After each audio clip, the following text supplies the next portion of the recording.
Hello and welcome. You're listening to the Dungeon Speak podcast and D&D campaign based on Greek mythology. My name is Todd, and I'll be the DM for this adventure. Now the players will say hello themselves.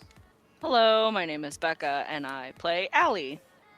Heyo, it's your boy. I'm Kevin, and I play Gary. Hi, I'm Jared. I'm playing Valtashish. And I am Antonio.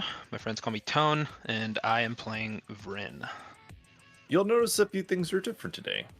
And I thought, with the difference, instead of focusing on doing a good job and living, we could focus on death. Funny deaths. Because in D&D, shit happens. And there may be times where you want to make a huge jump across a gap. And you roll that athletics check. You roll a natural 1. Your character hits their face on the other side of the cliff and just kind of slides down and falls to death. It's terrible, but it would be hilarious. And you wouldn't forget it for a long time. So sometimes shit just has to happen so that you can make a good memory out of it.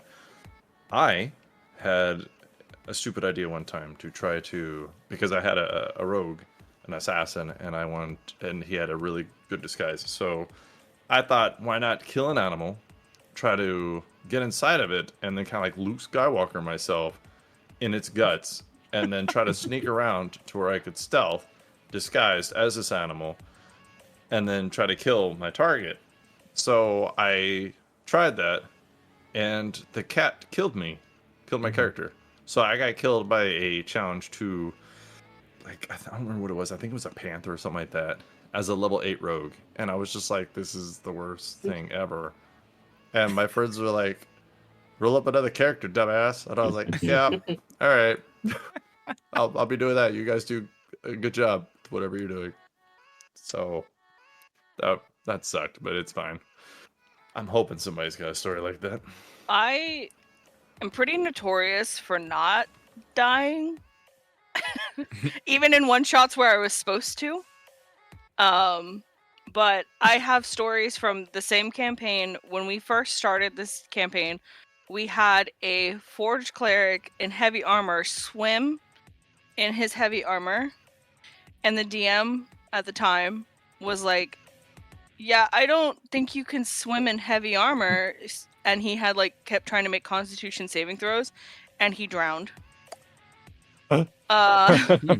And all of the other characters are kind of standing around this little pond as we watch our cleric just drown.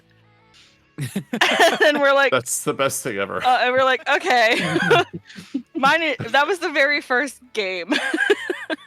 Oh. I think we got a different player. I think he quit after that. And then later in the campaign, this island that we're on is notorious for having large monsters. So we tend to not split the party. Mm-hmm. But we had an artificer who was like, no. I'm like, I'm going to be okay. I'm going to take this boat and we're just going to row. Me and my freaking companion, familiar animal thing, we're going to row and we're just going to scout the island a little bit. He was killed by giant alligators. My DM actually retconned it because all the other players were like, please don't do this. Please don't do this. So it got retconned because everyone else was like, we begged you not to. Can we just say it didn't happen? He had to lose out that his familiar though, and he had to build another one, a different one. He couldn't build the same one he had prior. I mean, choices were made. A lot of silly things happened in that one. I've got 2 stories, and they are also both from the same campaign. One is mine, and one is my friend's. So the first one was mine. I was playing a real for the flavor character that mechanically was just not good. I had wanted to play a Way of the Kensei monk, which is the sword one, right? It's the ones that use the weapons. But I also wanted him to be an elf who was a sailor or a pirate, and then also wanted him to be drunk all the time. But I didn't go with the drunken monk class. I went with the Way of Kensei. the idea for the character was that he was eventually going to be a swashbuckler rogue monk multi-class. And a lot of this was early when I first started playing, and I didn't really know how to do good combat. We got into a fight in a marsh where there was difficult terrain all around us, and my character went down in like the second round of combat because I was up at the front line, and the paladin was running around trying to keep me alive, and it was really funny because he was like, he hated my character in character. And so like the paladin was like, this stupid fucking idiot just keeps falling down, so he kept on bringing me back up with like 5 hit points. He's sparingly using his lay on hands, and then he got me up off the ground, and I ran up to this stump that I saw, jumped off of it, and tried to do a really cool aerial attack on one of the we were facing Sahagwin, and I tried to do an aerial jump attack, and I rolled a nat 1 on my attack roll. Oh. And the DM was like, so you jumped in the air at this guy who's got a spear and then rolled a 1. So you fall on his spear as you hit the ground. And he's like, it's gonna be, and then he rolled some dice, and he's like, yeah, that's gonna be like 30 points of damage or something like that.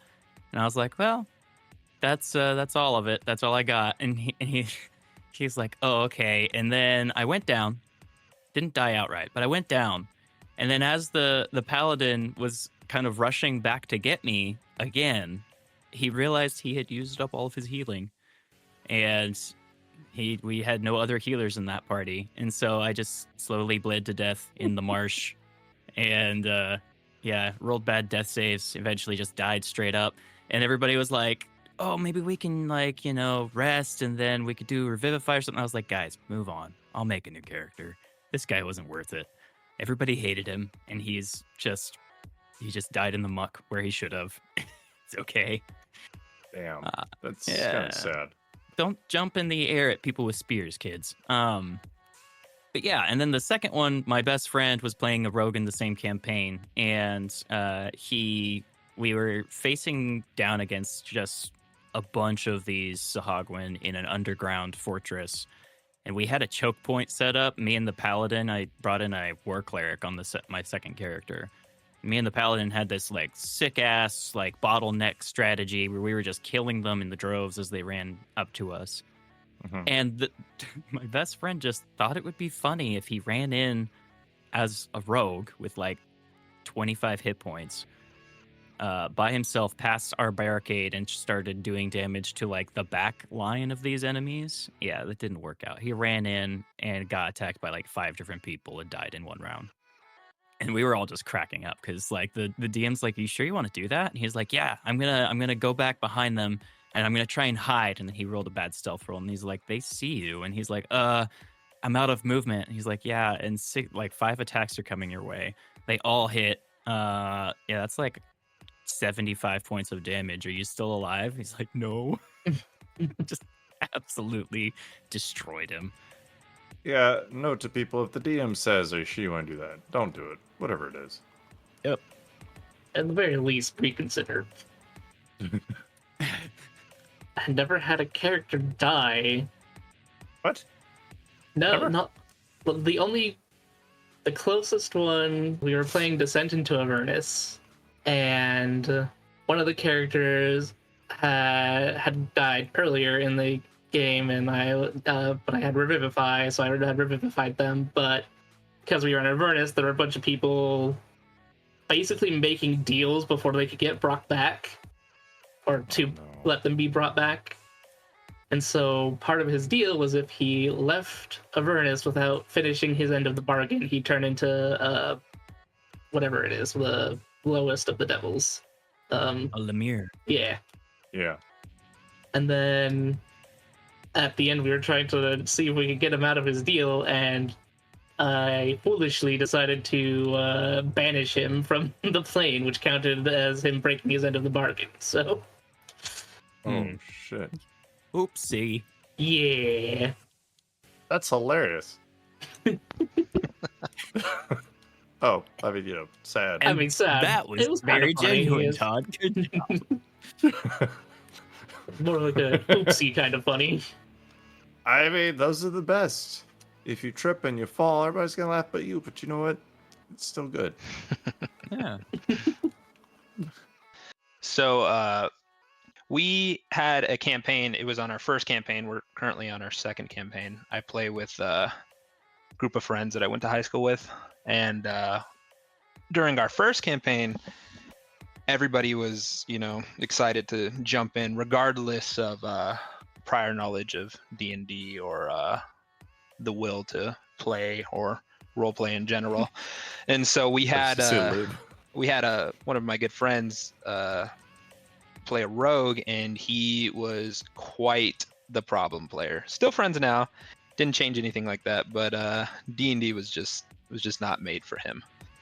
And so he was a menace to the party, constantly stealing from us, constantly getting into arguments, and not really in keen with how to play his character or even the rules of 5e as a whole. And so at a certain point, we started pulling all of our money, our gold, into the bag of holding so that we could, try our best to keep it away from him. And then we would kind of switch it off amongst us. At a certain point, we could tell that he just wasn't really interested in playing. And so he figured out that the money was in the bag of holding and decided to crawl into it. And our DM did not object in the slightest.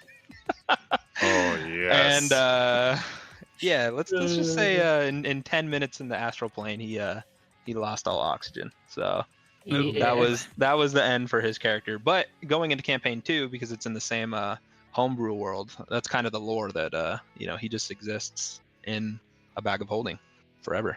He just lives there now permanently. I mean, that's pretty fucking hilarious. Yeah, no love lost. I mean, it was a great way for my buddy to exit, and I think he came to terms with the fact that it just wasn't his cup of tea. But I couldn't have thought of a better way myself to get him out of the campaign. There's a certain thing called bad choices, and he made them. He made them. There was also that time that Becca almost killed me a few sessions back. Hey, that's not my fault. That's Todd's fault. Ooh, awkward. I put that on a highlight reel. He brainwashed me and the NPC character I was playing. Excuse me, he did not. The You did. demon did. Yeah, He you did not. No, you no, the no. demon. He is the demon. Yeah, it's your fault, not mine. I'm Kirian just, Palace it's wouldn't have not hit you. me. For I con- cannot brainwash people. For context, both of those characters have 2 weapons and deal 3 to 4 attacks, and they are lovingly known as blenders by our group. So Mostly my Palace. back became blended. Mostly Palace. Palace did the first attack, and that got me low, and then Kirk just came in with a critical hit to try and finish me I'm off. so sorry. It was fine. I was actually low-key hoping I died right there, because that would have been really funny. Oh, I mean, it's too late to go back now, but shit. I'll always accept characters dying. That's just one of the things that I go into a D&D game almost expecting at some point I might just die. You never know. True. 100%. But And it's awesome making decisions as a character knowing that you're probably going to die because of the dumb decision that you made. But it's too funny not to do it. Yeah, in reference to the first story I told about jumping off of stuff, I am known in various groups for jumping off of things at enemies. It is one of my trademark moves in a lot of ways. So one of the other groups I play in, if there's ever an enemy on a lower level than I am, you can bet your ass I'm jumping at that guy. I mean, you can always try stuff. If it's successful, it'll be more fun. It's never worked for me before, but damn it will one of these times. It has a few times. Probably the worst one was, so we have a huge guy named Andrek who's a warrior, and he tried to slide in between people, and then under a T-Rex legs to fight a dragon. And he's not exactly acrobatic. So he started to slide and then just kind of got stuck and just stopped his movement and stood back up. That's so good. I mean, sometimes that's just how the cookie crumbles. Yeah. That same campaign, another artificer on our team was a gnome artificer, and he got swallowed by a T-Rex. But it's okay, he's fine. We saved him. But it's okay. He's fine. So he didn't actually die. He That just is kind got of funny. he just got eaten, but survived. He's covered in stomach acid. Yeah, that game was a trip. Well, let's go find out what's going on today.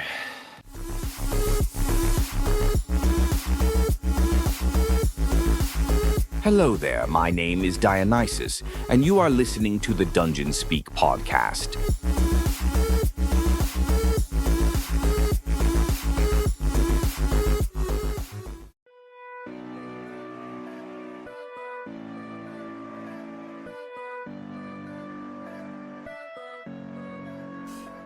Nestled quietly in the verdant cradle between the towering star mounts and the shadowed lost peaks lies the quaint village of Timberhollow. With just around 150 souls calling it home, this unassuming village is a peaceful mosaic of dwarves, elves, humans, halflings, and the occasional gnome. The village thrives humbly, its livelihood built on the steady rhythm of axes and saws from the lumber mill that lies at its edge, feeding the forest's bounty to the wider realms. Timberhollow's charm lies in its simplicity: crooked cobblestone streets, thatched roof cottages with ivy climbing up their walls, and colorful laundry strung between wooden beams like festive banners. The villagers keep to themselves, and in turn, the dense woods and the mysteries of the mountains seem content to do the same, at least for now. There's an unspoken balance here, where the wilds are respected and the village prospers quietly under their shadow. Today, however, the village is alight with cheer.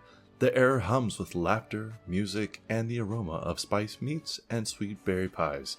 Lanterns and ribbons adorn doorways and lampposts as the entire village gathers to celebrate a heartwarming occasion: the 9th anniversary of Renetta, a kindly half-elven herbalist, and Javon, a soft-spoken dwarven carpenter. Their love story, as enduring as the forests themselves, has become a symbol of hope and unity in Timberhollow, a village where bonds, whether of blood, friendship, or romance, hold stronger than iron and thicker than oak. There are many couple-themed events throughout the day. Towards the beginning of the day, couples work on lanterns for the lantern regatta that takes place in the evening. They will decorate, enchant, or work together to make the best-looking lanterns that will be used when the sun goes down. Couples can take part in the shared vision ritual. This will consist of gathering in a dark tent with the local oracle, Istuna, and partaking in a talk about where you would like to be in the future, while deeply inhaling the purple haze that lingers inside her hut. There is a ribbon dance of unity, a traditional dance where couples tie themselves together with enchanted silk ribbons and must move as one through an elaborate music-guided dance. If they succeed, the ribbon becomes a keepsake with minor protective magic. However, one of Renetta's favorite events is the Couples Enchanted Challenge. It varies from couple to couple and changes every year. Sometimes couples work together and sometimes against each other.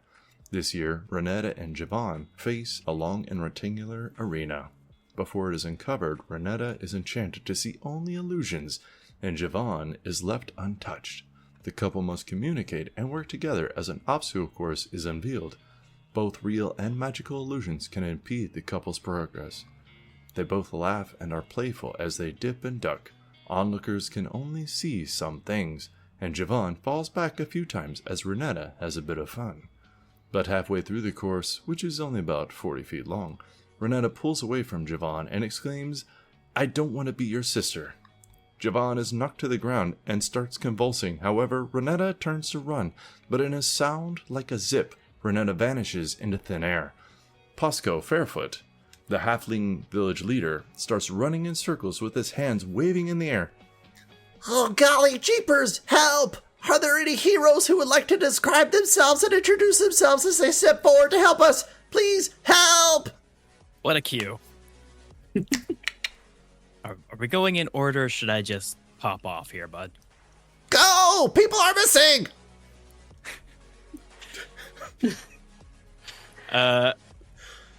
Sitting in the stands watching and standing up at the beck and call of heroes is about a 4'4"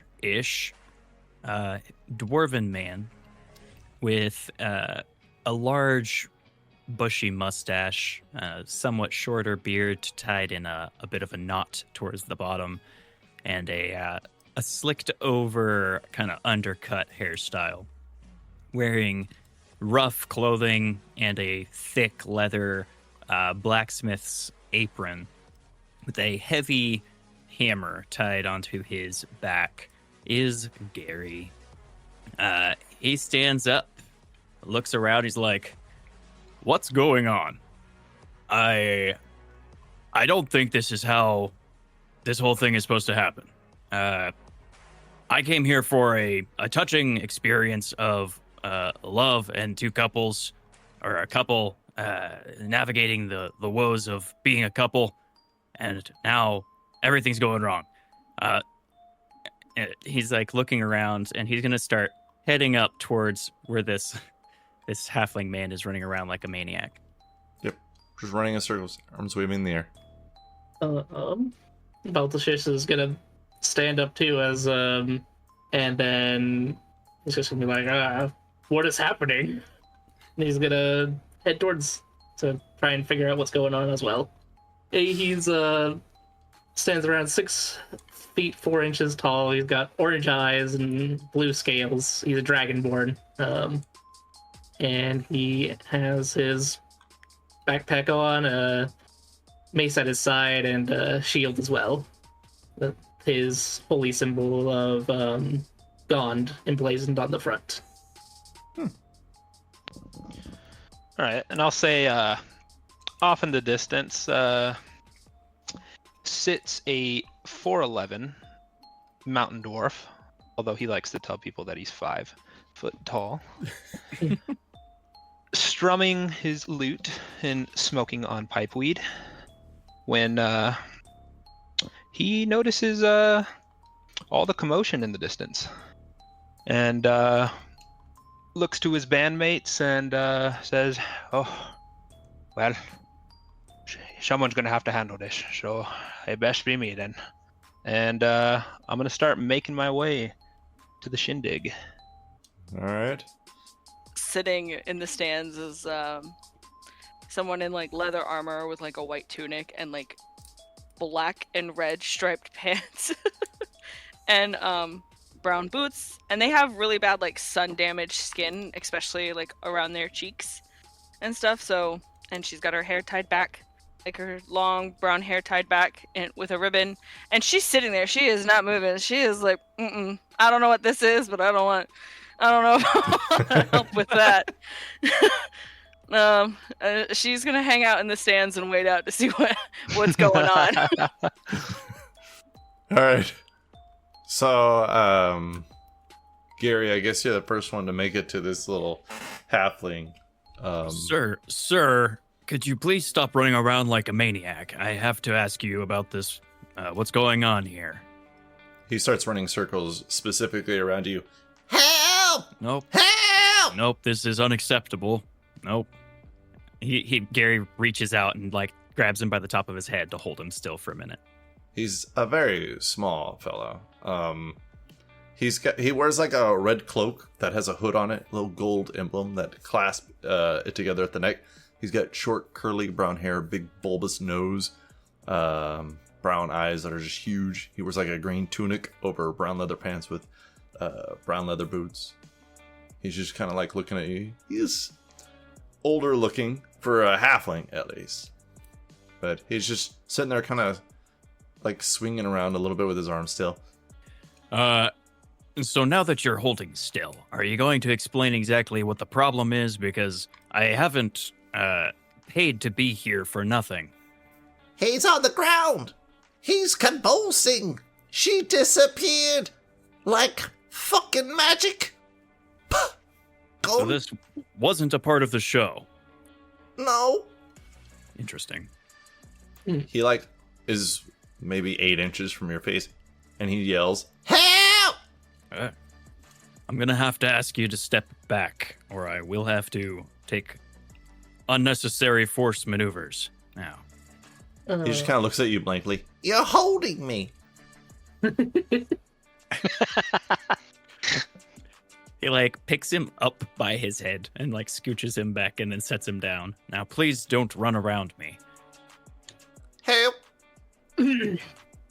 I'd like to check on the man on the ground. That's very kind of you. You do walk over and you see a dwarf. He's got a dark skin, bushy beard. He looks scarred a little bit, but y'all would know because it's a small village that Javon works at the forge with his dad. And he's just on the ground. His eyes are kind of rolled back in his head, and you can see he's shaking. Or he looks like he's going to a seizure. All right. So it looks like he's going into a seizure. You can see the longer you kind of look at him. What's your passive perception? 12. Would you like to make any kind of check as you're standing over here, over him? I Looking? think probably a medicine if it looks like he's going into seizure. Yeah, make a medicine check. Oh, that's a 9. Oh, that ain't good. You can't really tell a lot, but you can see his veins are starting to get kind of a greenish color through his skin. Oh, that sounds like poison, but I'm not sure. But guess what I have? Detect poison and disease. Oh, well, that's handy. Yeah, I'm gonna use that. Alrighty. You detect some poison and disease, and you detect poison on him. Okay, this man's been poisoned. Does anybody have like anything to help with that? I can help with wounds right now, but I don't have anything for poison. How close is he to being dead from the poison? With a medicine check of 9, you're not sure. Like, you just know he's poisoned. Yeah, That's pretty much it. like, I don't know. I just know he's poisoned. Well, if he stops convulsing and his eyes roll back into the back of his head, let me know and I might be able to put him down before things get too bad. Maybe I can do something. Double check spellcasting. Nope. He's just shaking on the ground, eyes in the back of his head, as y'all yell at each other discussing this.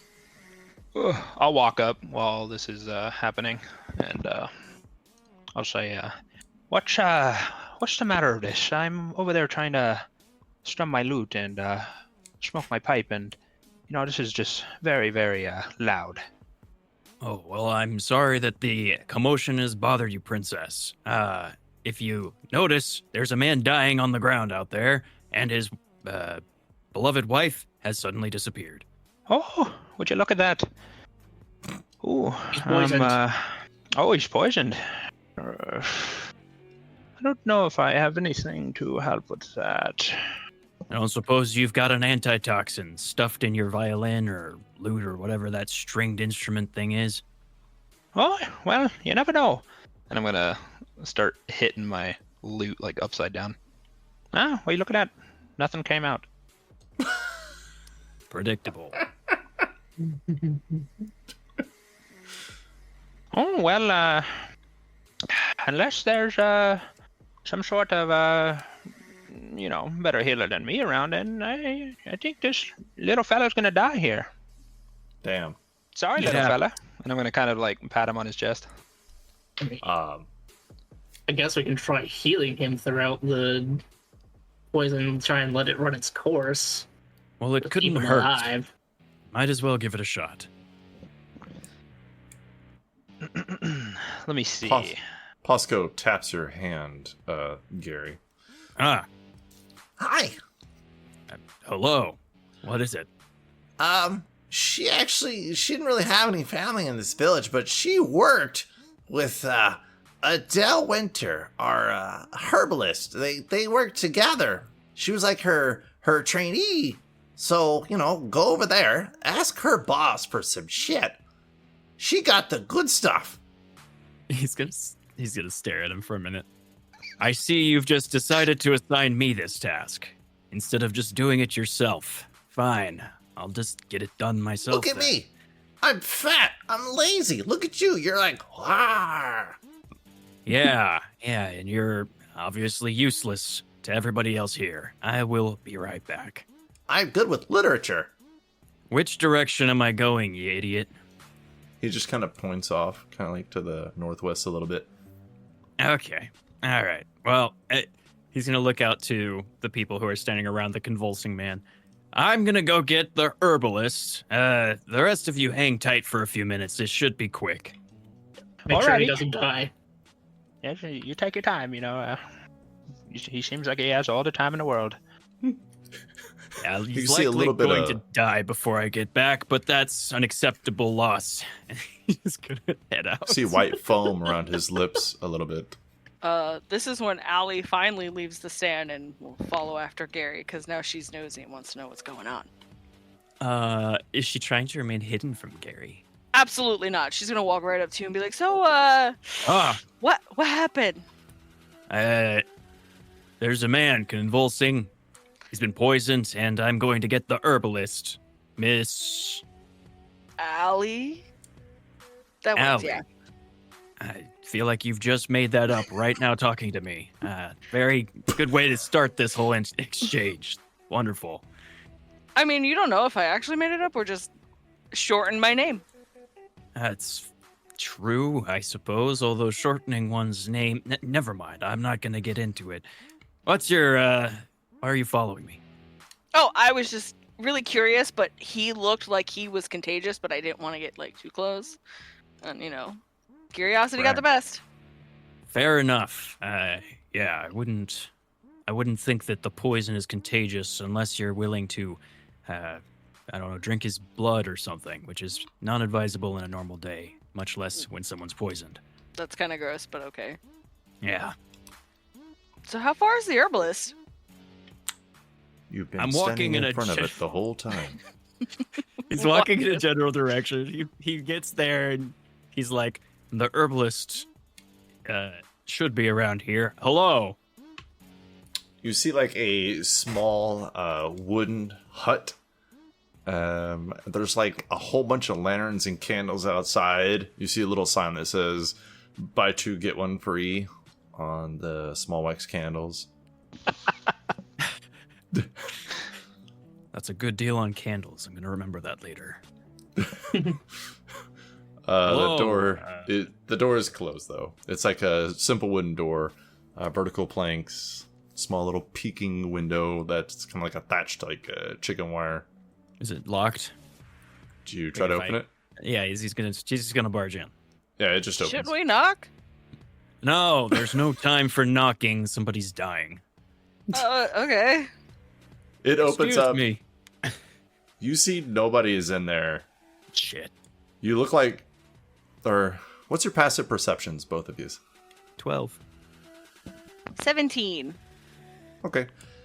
So Gary, you don't see anybody in there. You see a bunch of bottles, stuff like that.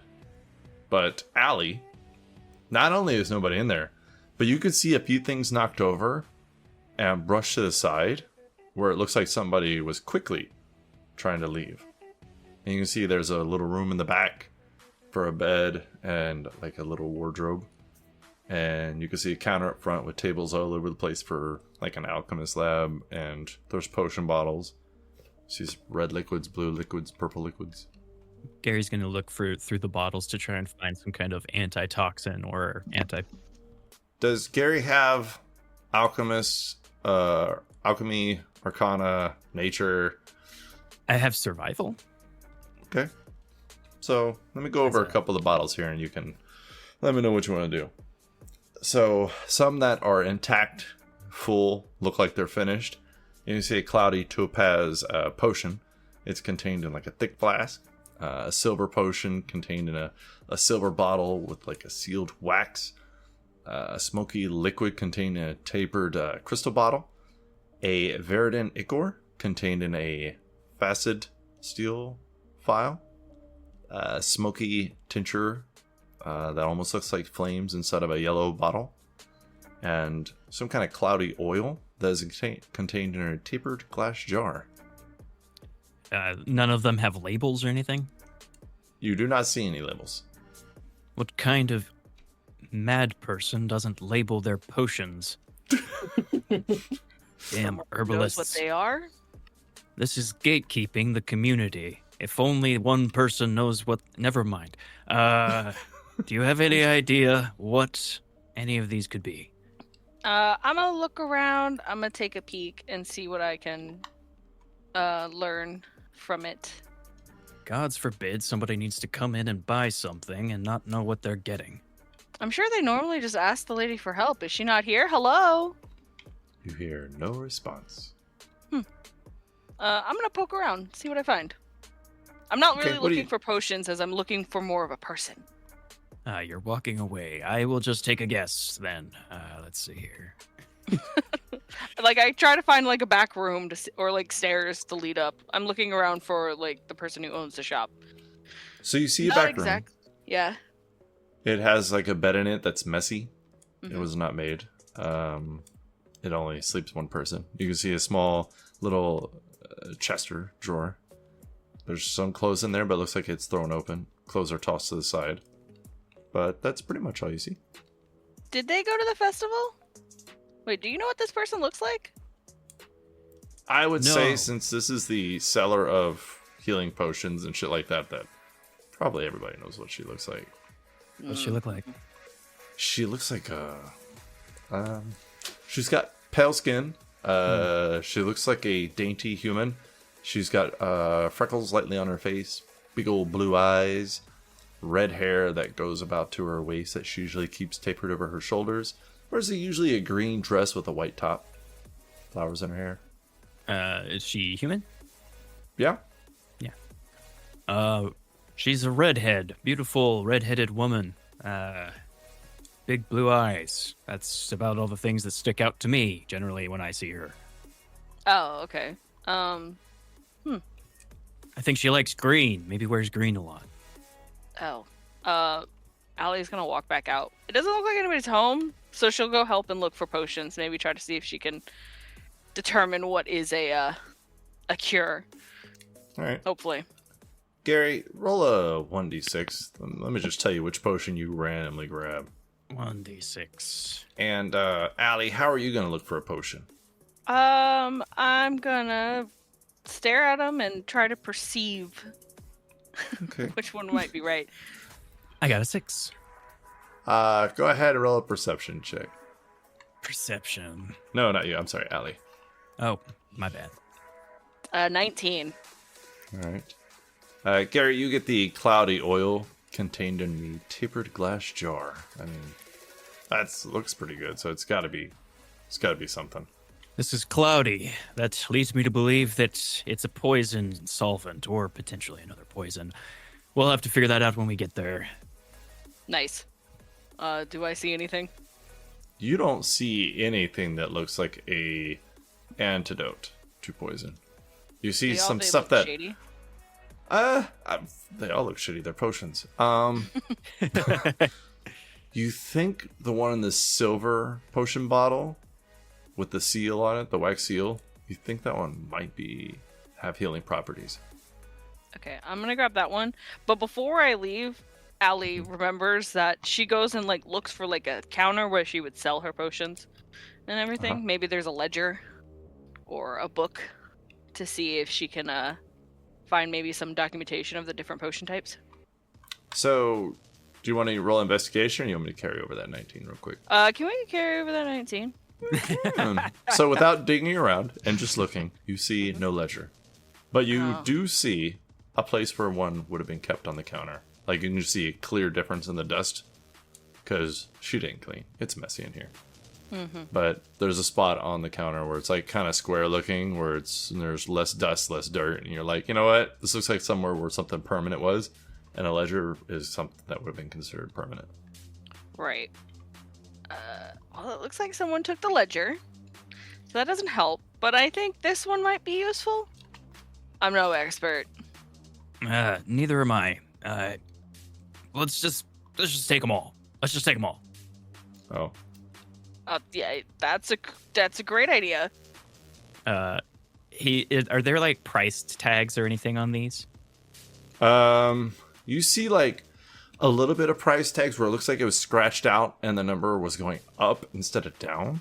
Mm-hmm. Like it started at 50 gold and it was like 55, 70, 75, 120. Gary pulls out a piece of paper and a quill from his bag, and then on the table or a desk or something like that writes basically a heavily worded IOU. It just leaves it on the desk where the ledger used to be. I'm sure I'll figure out a way to pay that back another time, but time is of the essence right now. Let's go. I'm sure if we save that guy's life, he can pay the bill. Yes. Perhaps. We'll address that concern when it comes up. So there's essentially 6 bottles. Is Gary getting all of them except for the one that she grabbed with the white seal? Yeah. He's just gonna reach up and just kind of scoop them all into his backpack. As one should. All right. So you scoop up all the bottles and then you guys take off. I'm gonna send them to you, but until you like actually identify them, then they're just gonna be kind of random. Yeah. But about to be fun. How many spells, if any, have we used keeping this man alive? I call it flavor spells. So you haven't actually used any spell slots, but if you use any spells on him, like a cure wounds or cure light wounds cure wounds, then it will give him a little bit of like pain relief, but he won't really change much. Like he might stop convulsing for a couple of minutes, but then he'll just start all over again. All right, good to know. Who's keeping him from swallowing his tongue? Who's got the tongs? I mean, my character would be fine doing that. Yeah, and as he's doing that, and I don't know where the other characters, or I don't know what Gary and Allie are, but I'm kind of dancing and strumming my lute, and I'm singing him a song, the death song. Oh, right. Yeah. Put your hands into the water, let your mouth go sick and dry. Put your life into your death now, let them sing until you die. And I'm just going. I'm doing little spins, and That's amazing. I think I'm helping him. Oh God. He's looking a little better. You see the town leader just staring at you.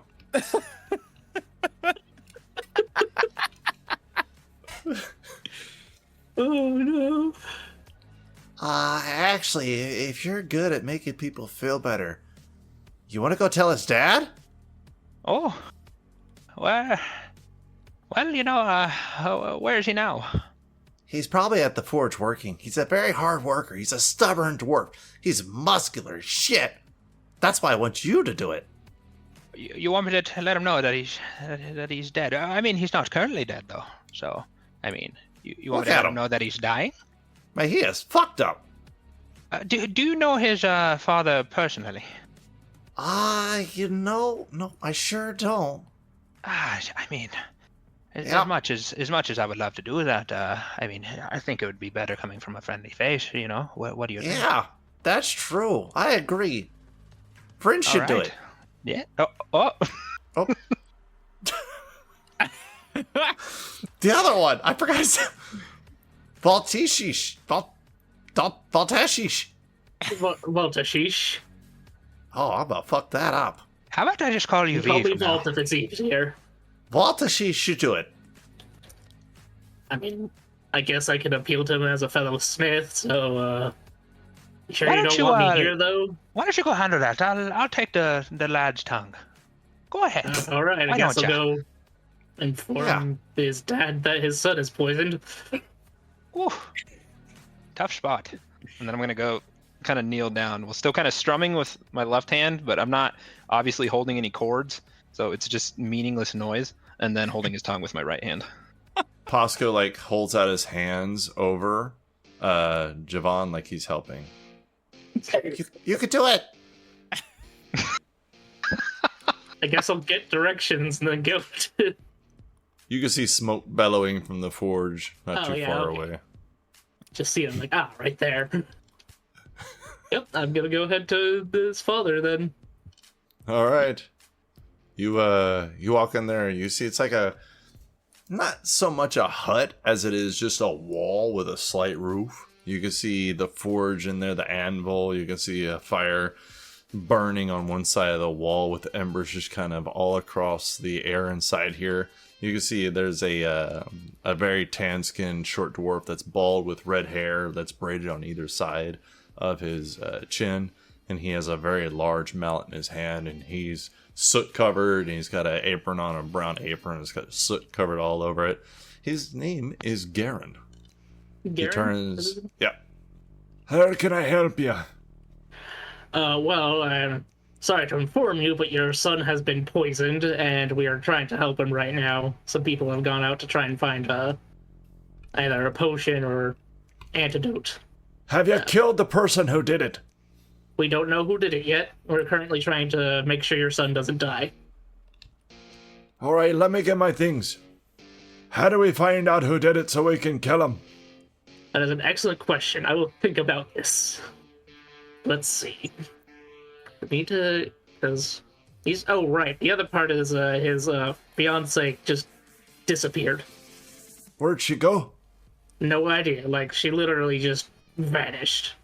Did she poison him and then run away? You can't trust a half-elf. Oh wait, don't tell him I said that.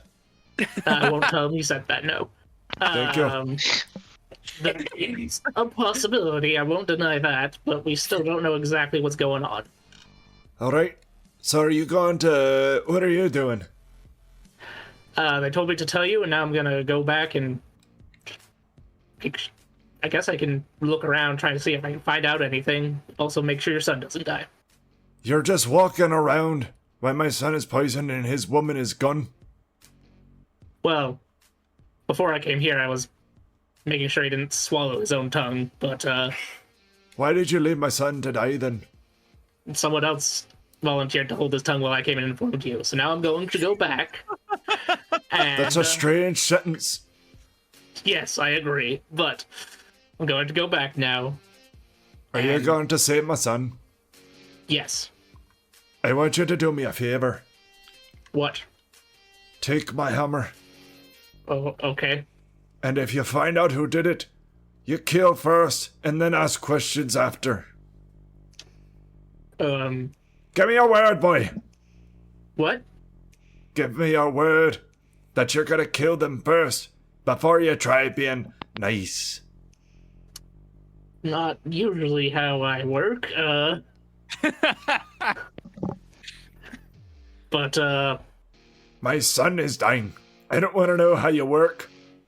is it fine if I beat them up and then ask questions? Nope. I have to kill them first? They gots to die. Them's be the rules. Fine. I will kill them before asking questions. He grins and then hands you his hammer. Alright. Fuck 'em up. Gonna head back. Alright. I'll head back Do me now. proud. And he hands you a +1 warhammer. Oh, That can also be used as a smith's hammer. I'm Side not note. proficient with that. He hands you a +1 mace. It looks strangely like a hammer, but it's not. Yeah. It's weird. It's a flavor Strange hammer. base. Alright, I'll head back. Oh, how did that go? Where's his pretty well. father? I don't remember actually if he said he was coming or not, but His he wee knows son now. is dying on the floor here, and He was more he's- worried about getting vengeance on whoever poisoned him. he's just gonna. Oh man, he's just working still. Did he just go back to work when I left? Yeah, you saw him pick up another hammer and go back to work. What? Yep. What the fuck? And all right, okay. A good man, he Alright. knows when the work doesn't end. As I- Gary walks back in holding a bag. Oh, well, you got this economy's rough. oh, Any man worth his salt knows that work is the most important thing you can do in life. Now, here, he drops the bag. There's a bunch of shit in here. One of those things might cure it. Why the fuck are you holding his tongue? Swallow it. Yeah, Just of roll him on course. his side. Have none of you ever dealt with a poison before? Oh, never knew that was a possibility. All right. And I'm going to kind of start rolling him on his side. He's shaking your hands in your hands as you roll him over. Oh, come on, little fella. Okay. Gary looks at the town leader. And what exactly are you supposed to be doing? He's just holding his hands over the dude. I forgot about that. I'm helping. Well, go what- help somewhere else. We'll take it from here. Wait, I mean, yeah. Unless Sorry, I just. unless you believe that this little man can do something that will actually be beneficial. Well, I mean, maybe it- he knows what the potions are. No, that's good. That's a good point. Yes, and in his defense, I mean, I'm not an expert on convulsions or seizures or anything, but when someone tends to be in this situation, they do flail, and he could have scratched, punched, hurt someone else, maybe hurt himself. So Yeah, fuck yeah. you. no, Whoa. not what I was saying, but Oh. fuck you, I guess. I'm sorry, I went the wrong direction there. That was a very intense emotion. We're all friends, right? Gary's don't know you. staring at him with this, like, unexpressive face, but his eyes are intense. He picks up a random plant from the ground, like a piece of grass, and he like holds it up to you. This is for you. I don't eat vegetables. Well, all right, you're That's how lost. you get scurvy. I wouldn't get scurvy. I'm too strong for it. Also, you can eat fruits. So That's not how that works. Fruits are also pathetic. I Here eat- is- fruits are delicious. You take that back. I love this conversation, but this man is dying. Right. Oh, yeah, all that's right. So I found this at the potion shop. I'm pretty sure it is a type of healing potion. I don't know if it's actually going to help, but I know it is a healing potion. Can I use locate object to try and find? I'm trying to think of what you would call that, an antidote or antitoxin, something. So I can do Yeah. general stuff. Shit, you know what? I guess. That seems like a good idea. Yeah. There Right, is an I'll do that. antitoxin. Yeah. All right, I'll grab that one then. All right, so you hone in on it. And you're eventually brought Holding a forked twig. to Marnie's General Store. Oh, there he goes. He's walking off. All right. Should have done that in the first place, but You see an older woman with like gray hair in there with wrinkles and a smile, and just she crinkles more than she wrinkles, but she's holding a book. She has a white tunic on, brown pants, a little brown apron. Everything looks clean and ironed. You can see the cabinets and shelves are all very organized and well kept. She just smiles at you as you come in. Hello there. Nope, that's the hi. mayor. Wait, what does she sound like? Oh, hello there. Well, she's very manly sounding. Oh well. hi. So there's a man who's been poisoned. It's what's his name? I forgot. If I had to guess, it was probably Javon. Javon. Yeah, the guy who's gonna get with his fiance and all that stuff. Anyway, stuff happened. He's poisoned on the ground. I'm looking for Oh. an antitoxin. Let me check my inventory. She kind of looks under the Still counter, holding looks the up at twig you. up. I'm just like, I can help you find it. She looks under the counter, looks at you. I happen to have one. Yes. How much money you got? Right now, I have a total of 15 gold on me. Sold for 15 gold. All right. Motherfucker just got scammed. I did. It was so hard. She But holds hey, up saving a life is worth it, in my opinion. So, She holds up a glass bottle, vial that Right. has like kind of a thicker looking liquid in it, almost like a glue texture. is my thing still pointing to it? Yes, your thing is still pointing to it. Okay. I'll take it then. I just wanted to make sure she wasn't trying to extra scam me by giving me not an antitoxin. Enjoy. I hope your friend's okay. Yep, alright, gonna go back and... Yep. Yep. Javon just convulsing on the ground. We'll sit on the ground, let's get this antitoxin in him. Oh, good, you found one. I did. Interesting that we brought you an entire bag of potions and you still went and Look, found something I didn't different. think about it in the moment, okay? Okay. Well, pour it down his throat already so we could talk to the Yep. man. I'll start administering the antitoxin. All right, you force feed him this antitoxin, and then a little bit later, he kind of starts to come to a little bit. Oh yeah, it's gonna take a little bit for him to... Like, he's groggy, he's unresponsive, but he stops convulsing and his pulse steadies. Alright, cool. Now we gotta figure out what the heck happened. Looks like he did it. All right. The- Did anybody... the- Sorry, go ahead. No, I was just going to say that the village leader claps Pasco. You did it! You saved his life! Here, 15 gold. Is your reward. He just gives me 15. oh, okay, thank you. Did anybody see what happened here? I mean, obviously we were all watching, but did anybody see anything else? None of you. Okay. Okay, let's start looking around, I say. I mean, Allie- you were the first one here, and I just got to the fella. I mean, maybe we could ask around. He looks over at Allie. You seem to be somewhat new here. Did you see anything that the rest of us may have missed? I don't know. Did I see anything the rest of them may have missed? So that's where I want to ask about your personality, because you're strange. Mhm.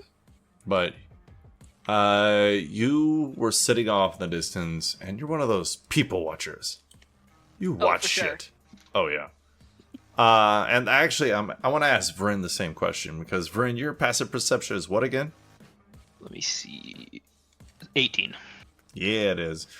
So, what kind of people are y'all? Like, do you go in a room and introduce yourselves and you're like, hello there, my name is Allie and I love people? Or do you like kind of step into the room, step to the side, let other people pass by as you watch and kind of see how other people are acting before you decide how to interact, if you do at all?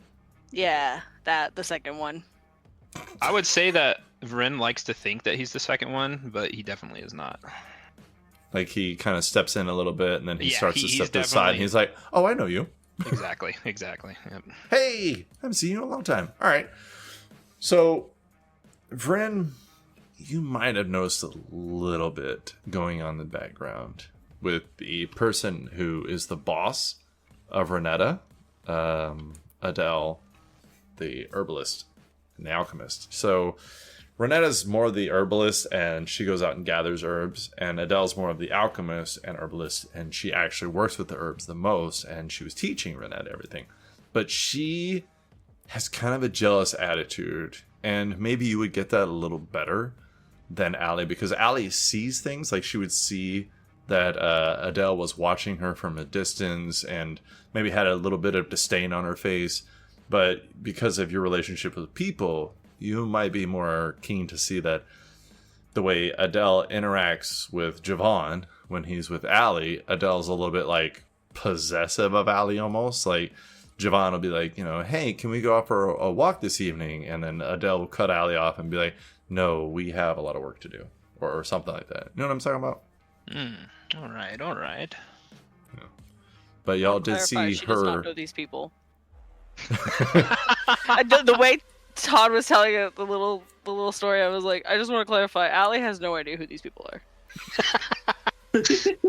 But yeah, you would have seen her kind of walking around this arena, and while everybody's happy and with couples or blah blah, you would have seen her, maybe a kindred spirit, looking around, just watching this young lady, Renetta. Okay, and so she's watching Renetta, but I don't know who this woman is. Well, that's up to you, because Allie's like, I don't know these people. Okay. Allie's that stranger who came in from out of town for no reason. You're not sure why she's here, but she's here. I So it's got probably that Allie. energy. Allie is the bad person here. She probably did something. Definitely. So, All right. Well, with that being said, since that was a lot of information, I will just say that I have spread this with the party instead of doing it in character because I don't want to get Okay. lost. 'Cause that was a lot. Yeah. Okay. So Yeah. I want you to repeat verbatim everything I told you. Oh, let's do it. Jeez, Allie, you're a skill monster. guessing if I don't know, maybe she might still be around. I'm gonna look around a little bit, see if I can spot this person. All right. You want to use survival? Survival? Sure, I guess that works. Hold on. I'm looking at your strengths, so what could help Yeah, you here. I was like, that's a +4, right? Yeah. You can insight like a motherfucker. Oh yeah, my insight's great. You start inciting people to see if it's an illusion. This is all a dream. So that's a 19 total. You don't see her, but if you ask, then people do remember seeing her, but they don't remember where she went. Yeah, that's kind of what I was guessing. I'm like, if she's involved in this, she's probably not sticking around. So But we I thought I'd believe check anyways. the herbalist Adele is the one who may have done something here. Is that what you guys are getting Yes. off on? I'm gonna guess it's either her or the fiance who vanished, but Well, he did seem to be poisoned, so it could, the slipper could fit the shoe. Or I said they're the that two wrong. most likely suspects. Well, all right. I guess we better find her then and ask her some questions. She wasn't at her shop when we went there, so she may have been out here watching the display and then left somewhere. Maybe I'll take a look around and see if I can find anything that leads us to believe where she may have gone. Did you see anything of note at the shop at all? Well, she took her ledger. I didn't think anything about it at the time because honestly, I didn't care. But leading me to believe now that might be suspicious. Hmm. Well, while you do Right. that, I think I'm going to ask around and see if anybody's seen this Adele lass. Do you want to ask random people? There's Yeah, I think I'm going to ask there's- random people. I'm going to just start making my way around. Before you go, which one of you saw her here? The herbalist, that is. Oh, that would be me. I saw her. Where was she? I'm gonna start there looking for some tracks of some sort. Where was she, Todd? She was kind of encircling. So she was walking around most of the day, but then I guess your passive perception, even though it's high, you wouldn't notice one person doing a lot of stuff. So I'll just say that you just, before this all happened, you did clock her a couple of times encircling the arena itself. Yeah, The obstacle course. she seemed to be circling the arena, but I wasn't paying much attention to her as I was, strumming along. Well, I'm gonna look for some tracks. There's a lot of people here, so it's a shot in the dark, but it's worth a try. And, Alrighty. he's gonna go towards the outside of the arena and see if he can try and make out maybe her general foot shape, maybe something like that. It's a long shot, but he's gonna try. All right. So go ahead and roll survival to do tracks. And who all wanted to talk to Stranger Dangers? I I guess I'm generally doing that with my survival, right? Yeah. Wait. You 'Cause want to said talk to if people I with talk to survival? people. Well, no, you said if I ask people about it, but you already gave me the information, so. Yeah. I mean, you're really good with persuasion. Do you want to lean on that? Do you want to persuade people to help you? I don't know. I mean, I don't know if anybody is going to be specific. I don't know enough about all of these people here to know if it'd be worth persuading, so no. So I have a pre-made list of NPCs, which I will just go down the list as you randomly bump into them. Or there's the Forge with with Garen. There's the Oracle, Ista, which I don't know if I said she was an Oracle before, so I guess You I. did. Oops. Okay, great.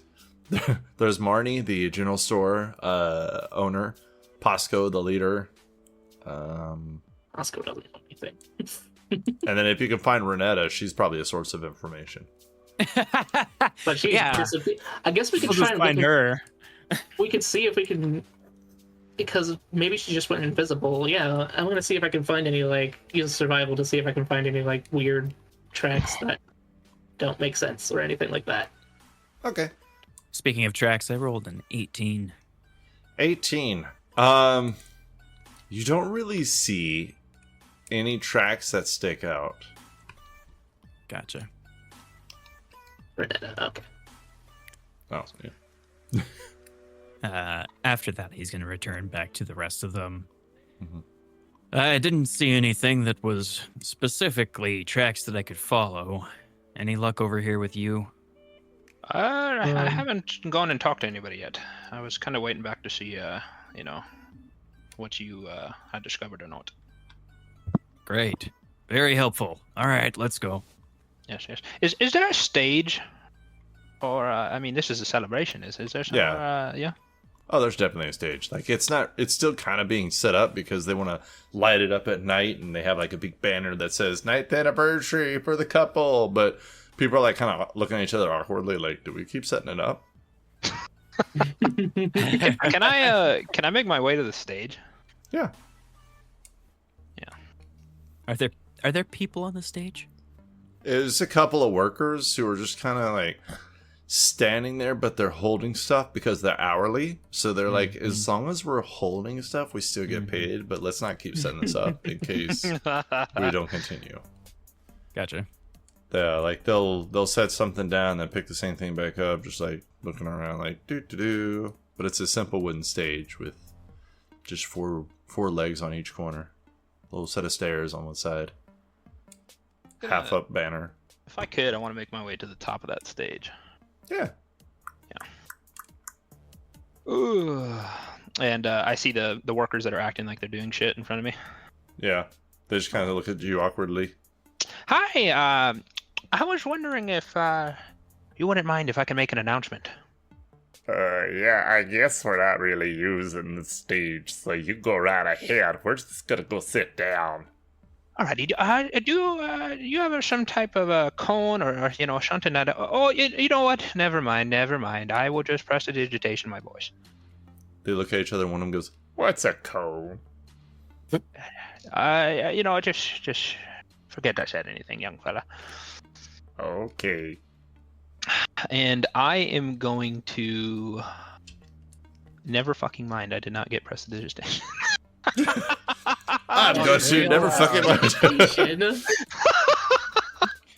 So I'm just gonna yell as loud as I could out to anyone that could hear and say, has anyone seen an Adele lass, red hair, scary eyes, look into your soul real deep. Does that fit the picture for anyone? Anyone? Would you please roll performance, persuasion, or... I think I got persuasion. I got a plus. I feel like we need 3 options here. How about intimidation? Okay. Which one of those would you prefer? I just rolled persuasion. I got a 19 plus 7, 26. Holy Jesus. All right.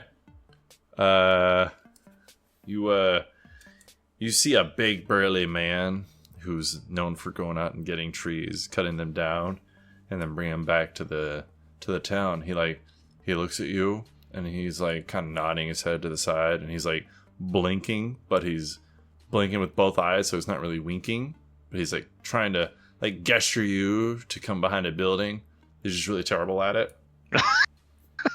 And I pick up on this, obviously. Yeah. All right, then I'm gonna get down and make my way to him then. All right. He looks around. He starts whistling, but he can't really whistle, so it's mostly just blowing out of a pursed lip. He's like, what is that? What are you doing? Okay, I'm gonna go wherever he's at. yeah. He's got his hands in front of him, just awkwardly walking, just acting like he's doing nothing, but he's definitely up to something. All right, fella, what's the news? I have to tell you something. Oh, God.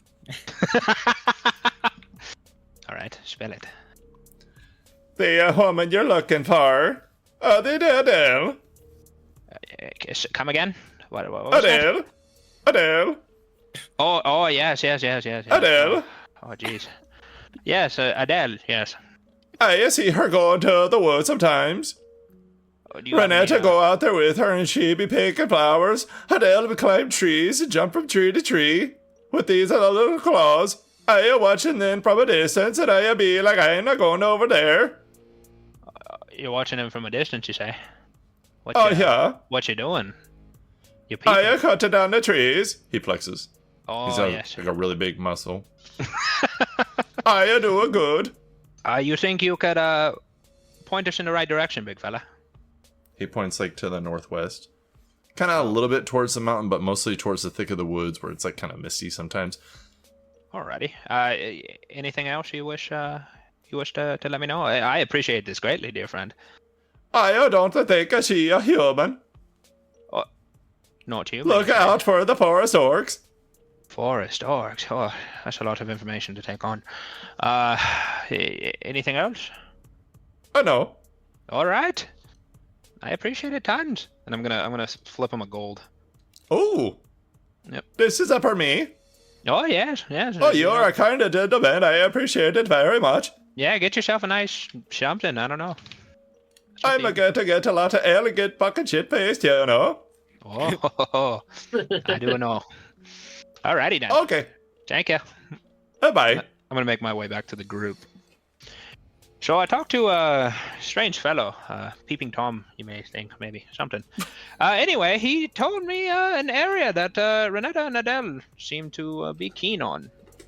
And he told me northwest. He also told me that... oh, man. Terrible memory. He also told me that, I think it was Renetta, is not what she seems, not human. Or maybe it was Adele. I don't think it matters. Either or, something about orcs. I think that covers it. Descriptive. At least there's a lead. I try my best. Thought came to me. Do we know, we know the general area where Renetta disappeared, right? He pointed we in were that watching. direction, and I'm just gonna. Well, point Well, in the no, direction when she where- vanished. I'm asking. It was inside okay. the arena. Yeah, when You know within So where she 2 was feet. standing, we probably know where she was generally. Yeah. I'm gonna look around there, see if I can find anything. Is the guy who was poisoned? Is he still there? Like getting his bearings? Yeah, he's just on the Probably ground I unconscious. think, yeah. He's on the ground in the dirt, unconscious inside the arena. People I are don't just like standing that he's outside of it looking. unconscious. I thought maybe he'd come to. That's what I was hoping. That's not how poison works. do you want him to come too? Uh-oh. Allie is gonna walk over and poke his cheek and be like, "Hey, I have questions. Could you wake up?" There is no response. Here, let Oh, me God. try. He uncorks Whoa. his water bottle or his canteen and just pours water on the dude's face. He is now in the mud, unconscious. Oh my god. Well, the good news is he didn't drown. The bad news is he didn't wake up either. Allie makes a face of what the fuck, and then she tries to fix it, but she can't help but stare at you huh? What? And then she looks back down at the guy. Okay. Usually when my friends pass out drunk after a day in the mine, I just splash some water on their face and they wake right up. And then I send them back to the mine because those freeloaders don't get nothing around here.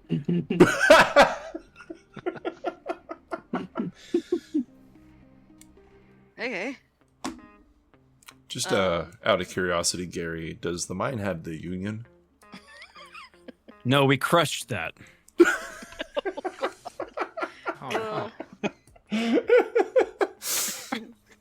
Allie is gonna take the little silver bottle she's got and she's gonna pour it into the guy's mouth and be like, "All right, time to heal. Time to get up." No response. Pouring strange liquids down this man's throat. He's gonna aspirate. There's a little bit of gurgle and a bubbling of the liquid inside of his mouth, but nothing happens that you want. Okay. Is But as you Allie's look down gonna at help him, sit up. Him sit up. he does have like a little. He does have kind of a cute face, even though he's peacefully unconscious and maybe now dead because you've drowned him. Oh, no. Just look over and I'm just like, what are you people doing? She's got him like sitting up right now, like out of the mud and out of the dirt. Gonna check on him again. He's a stocky dwarf, so he's got a bit of weight to him, and he is I am dead weight right Not now. very strong. He's what? Dead weight. Oh. Oh. I thought you said You just heard dead. yeah, I only heard the Dead first now. part. And he's dead. He aspirated. Is he on the is he potion that you gave. alive? Because I like see these people doing this. I'm like, what are you doing? I'm trying to help him sit up. Maybe that'll help him recover. At least No, I'm I was not trying to talking leave about him in the dirt. That's a good point. But if we're gonna help him, we just should take him somewhere. Either his dad's. Look over to the mayor. Is there like a healer's house or anything around here? Or is the herbalist the closest thing? Oh, well, the herbalist is the one who cures all. She's a wonderful person. Yeah, well, she Don't might we have have a poisoned him. clergy? So Oh, shit. This town doesn't have like a clergy. do you have a temple? Oh? Oh, well, we can take him back to his dad, I guess. Well, temples, they offend the druids. Are the druids in the woods, or are they? Oh, yeah, we keep them in the woods. Okay, yeah. We'll take him Keep back them? to his dad if we want to take him somewhere. But I mean, I could just cast clocked that. healing word You on him, keep I don't them in the know. words. I'm sorry, what now? I just clocked the fact that you said you keep them in the woods. I gotta go. Damn right. That's where they belong. Damn hippies. Whoa! Oh my goodness. There's a forest guide. I mean, you could check the tavern. Are we going Okay. into the woods? You said something about orcs earlier. What's your name again? Vault? Vryn. No, Friend. not me. Well, yeah. You both have V names. It's hard to keep track. Right. So you said there was orcs in the woods where this lady might have gone. Yes, Right. Yes, the man told me that he frequents the woods and he has seen orcs in the vicinity, and also Renetta and Adele also play out there in the area that he works. So, Maybe the forest guide can help us figure out where they went. well, that's not a bad idea. Before we leave, I do want to still investigate where she disappeared. All right. You can see in the dirt where they were kind of walking together, Renetta and Tevon, and you can see where he kind of fell backwards onto his back after something happened. She stepped backwards, and then she yelled something, and then disappeared. So I guess I might need to roll for this, but the main thing I'm trying to figure out is like, did she disappear without a trace? Or is there any clues about what might have happened? Any footsteps in the mud leading away from where she disappeared? Gary, while you go to do this, is going to look at the lump of a person that this guy is and just say, here, I'll take him back to his father's house real quick, and then we can go about our business. Make a survival check on the spot where she disappeared. Okay. Or investigation, or perception. I did terribly. That is a 7. She is just fucking gone. Well, I got nothing there. Okay. She's like a fart at a family reunion. She's blended in. Oh, no. Guess I'll take if the was Gary, right? That's your character's name. Yeah. Gary is already gone. I'll walk with him to the father's house just so I can update him on what's going on. He's going to walk up to Allie holding up this dwarf in the mud and just be like, do you mind? I'm going to scope him and take him back to his father. Oh, thank God, he's heavy. And you see, like, she's using, like, all of her strength to, like, keep this guy from laying in the mud. He reaches down and grabs, like, the guy's forearm, and, like, his leg, it just, like, scoops him into a fireman carry over his back really quick. It's nothing that a well-trained, well-worked-out dwarf couldn't handle. And he starts hauling him back to the blacksmith. All right. Allie Yeah. will get up and like follow I'll behind. follow. Yeah, I'll Yeah, just we're I'll see that the following. group is moving along. I'll follow as well. Oh, you're all You all- following me. Great. Okay, then. Yeah, I didn't find anything. Just seems like she up and vanished. Is that usually how magic works? I can. In my experience, magic just happens. You never really know if it works or not. There's Does anybody? spells that can do that, yeah. So, Is there anybody what? None. I just decided to look at everybody's arcana. Yeah, nobody knows shit. yeah. Oh, Actually, Gary has the highest arcana. I'm not playing my usual character. Usually, yes, I do. This is not my usual characters, though. Gary, for shits and gigs, do you want to make an arcana check as you walk with this man on your shoulder? Sure. You're like, That's a 17. Nice. So, with your experience and the way some of this happened, the way she vanished like that by something that was either an illusion or visible to the naked eye, it's more likely she was actually teleported away as opposed to, like, also vanished. If you didn't find any tracks, it's fair to say that she was probably teleported. Makes sense. This, herbalist, Adele, might be more than meets the eye for sure. I don't know about the claims to her not being human, but it's definite that she might be a actual, what are the words you people use? Sorcerer, mage, Magic wizard. user. Sure, that one. It's good to watch out for. It means that if we find her, she might try to pull some sneaky magic bullshit on us and do some bad things. So keep your eyes open for that. will do, friend. He'll go to the blacksmith and just kind of lay the body on a table, like scooch some instruments aside and just lay them on a Like, table. he's alive, don't worry. Yeah, you come up onto the stocky dwarven blacksmith of the village. A Garen, soot-stained skin. it's a good thick to see braided you beard. again. Damn, I was trying to give him a good intro. Sorry, man, I cut you off. My bad. Dick! Try to give him respect. Garen just looks at you after he starts narrating his own introduction. Never mind. How can I help you? Oh, my son! Ah, there be my son. Oh, God. He's alive, but barely, and we have other things to do, so bye. He's gonna turn Yep, we're tracking. Good luck. suspects. Remember to kill them before you talk to them. They don't I deserve the remember. words. Oh, he's such a good father.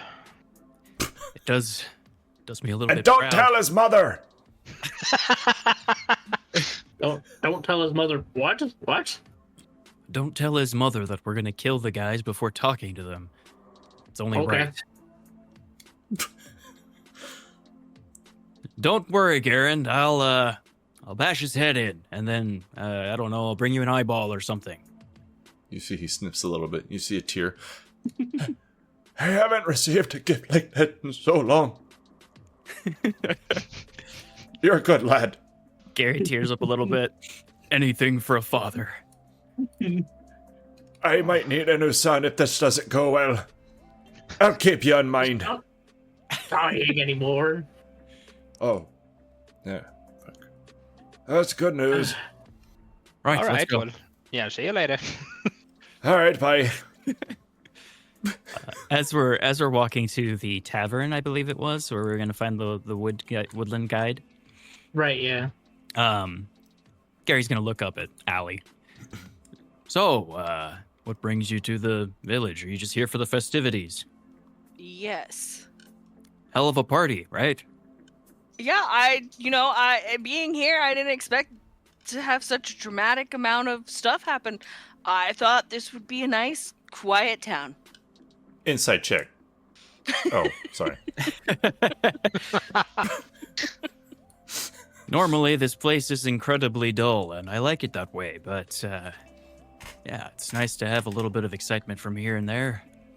I don't know. Excitement's kind of boring after a while. If excitement is boring, then what is entertainment for you? Good question. Suspiciously quiet on that one. Okay. I mean, I'm there can't be I'm- that much entertainment stuff to do here, so maybe it's just a nice, quiet town to settle in, you know? If you work hard, this is a great town to be in. Don't believe I actually said this earlier, but I'm Gary. I'm the local foreman of the mine here. Cool. I don't sense a lot of sincerity in that word. I'm gonna ignore it though, because you're new here and I don't really need you to like me. Fair. Anyway, where are the other two guys that were with us? Oh, I was just here. walking behind you. I've been listening this whole time. Yeah. Awesome. What an Yeah. awkward conversation. Oh, very I awkward. guess I can introduce myself. I'm Valtashis. If that's too much of a mouthful, you can call me Vault. Will Vault do. it is. I'm Vryn. Nice to meet y'all. Nice to meet I you. am as well. Allie. Allie. Didn't My fifth wife's name was Allie. 5? Is that uncommon? Yeah, at fifth, yes. I'm on. Oh, I've lost count. 9, I think. Are you currently married? No. You know what? That's crazy, my guy. Live a long life, you know. Are you I don't like being outliving them? tied down? Well, I don't always prefer the company of dwarves. So, humans, elves, I get around. You know how it be. No. No. But You get it. You're right there with me. you're the fact that you're like, I don't like commitment but have been married 9 times is insane. Yeah, well, life's not worth living if you're not loving. That's what I always say. I mean, you could do that without being married and shattering the hearts of these poor women. How do you not know that, maybe they didn't shatter my heart? At least 3 of them did. There's 9 of them. I'm pretty sure you're the problem. I believe in most places they call that a womanizer. Touche. Touche. Anyway, though, going to this tavern, huh? We're here. We've been standing in front of the door for 3 minutes. I was just letting you get your conversation done because it's rude to interrupt. Yeah, you see a door greeter outside, a very large man with like a bushy mustache, just like, Yes, I didn't want to interrupt either. But you are blocking the doorway. Sorry. Well, let's enter then. I'm gonna enter and take a seat somewhere. Or maybe I'll look around first. Welcome to I'd the find a Treetop woodman. Tavern. Yeah. I might be. Actually, I'll ask this guy. There's told there was like a woodland guide man or something here. Yes. Could you point him out to us? Trust me, there's no need. Look for the stench. Okay. God.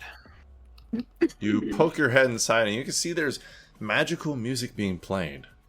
It almost sounds like somebody's scratching their nose on a chalkboard. As you look in the corner, and you can see there's several instruments, but the only one that works is a violin that's got like 2 chords broken, and it's kind of playing itself.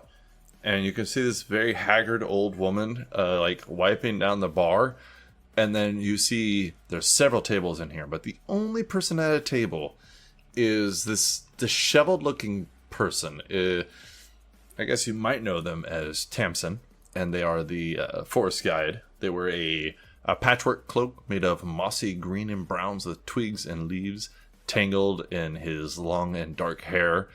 His eyes are like a pale, almost glowing hazel. And he walks barefoot, even in the snow. And it looks like he's dancing to the music. You can see him bobbing his shoulders, bobbing his head back and forth, smiling. It looks like he's chewing very slowly on a piece of toast. Like he'll take the smallest bite, like a little squirrel. And then he'll just like keep nibbling on it for a long time, looking around, dancing, taking a little nibble, smiling, just having the time of his life. Are one of you gonna go up and talk to him, or Yeah, I was gonna say, guess go up to him. I'm gonna go get a drink while you guys talk to that dude because I don't really want to be anywhere near him. Alrighty Okay. then.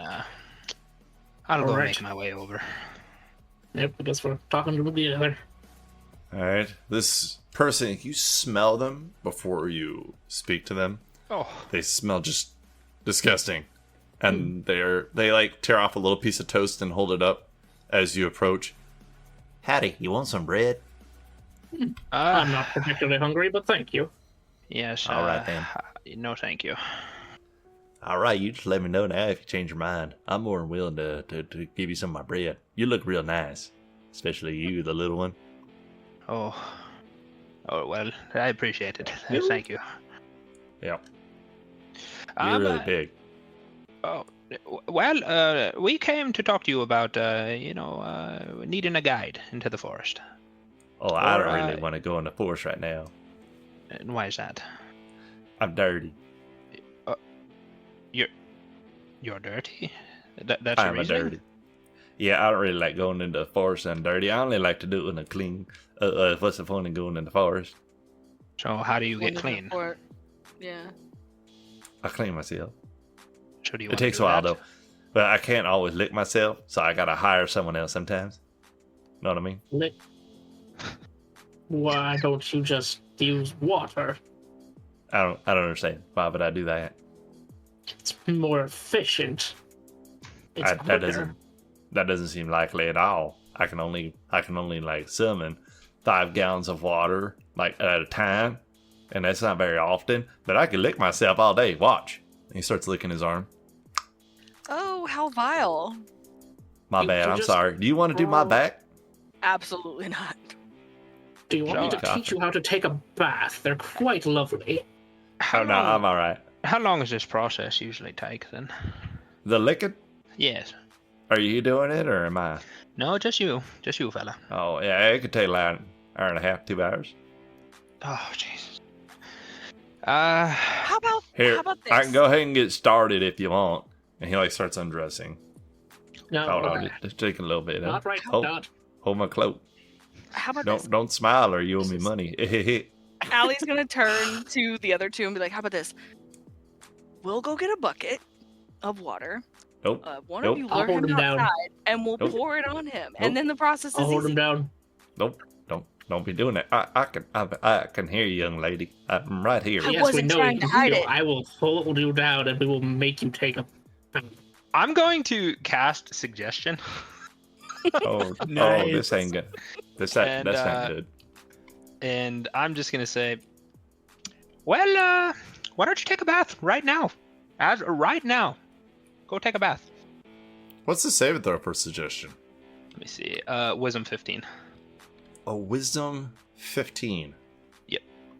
We'll just make a wisdom save throw on this druid. Probably pretty good at those. It's not bad. Oh, that's a 16 total. Oh. Yeah, no. All right then. He just kind of looks at you like, I really don't want to. I think you misunderstand my intentions here. I don't want to learn how. I don't want to be like you. Well, I don't know why I'm you not lick yourself. licking Maybe you, it's and it's gonna take too long for you to lick yourself. So I'm going to give you a bath. Oh, wait. maybe it's the what- taste. Maybe that's what why do you you lick want? yourself. Well, let me lick you. Is that it? So Gary went up to the bar to get a drink. Can he hear them talking? There's nobody else in here, and the only other sound is like the music that's like. Gotcha. He's going to look at them as they're negotiating with this druid. He's going to turn to the barkeep. I need a whiskey neat and the largest pitcher of water you've got. She kind of looks at you blankly. What do you mean, neat? Don't put any ice in it. Oh. Or stones. Any cold stones, don't do that. Just give it to me. Oh. All right, then. She kind of grabs a pitcher, grabs something, pours it into a cup, puts the cup on the counter, puts the pitcher on the counter. 3 copper. Here you go. He passes her the copper, downs the whiskey, and then picks up the pitcher and walks towards the table. You're not really sure that was whiskey, but it is all right. He grimaces slightly. Disgusting. Gonna have to go to a different bar from now on. And he walks up to the table and he looks at this guy and he says, "Now listen, I'm gonna make this very simple for you. I'm going to splash this water on you and you're going to be clean. And then you're going to take us into the woods and help us find what we're looking for.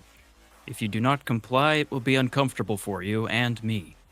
Wait, hold on. Now, you don't have to go doing all this. You don't there ain't no need to be threatening me with a bad time. Elaborate? You want to pay me? No. Oh, shit. Wait, what? Would you like to wrestle naked? No, what? Normally, yes, but not right now. Later then, for sure, huh? Perhaps. We'll see if you survive.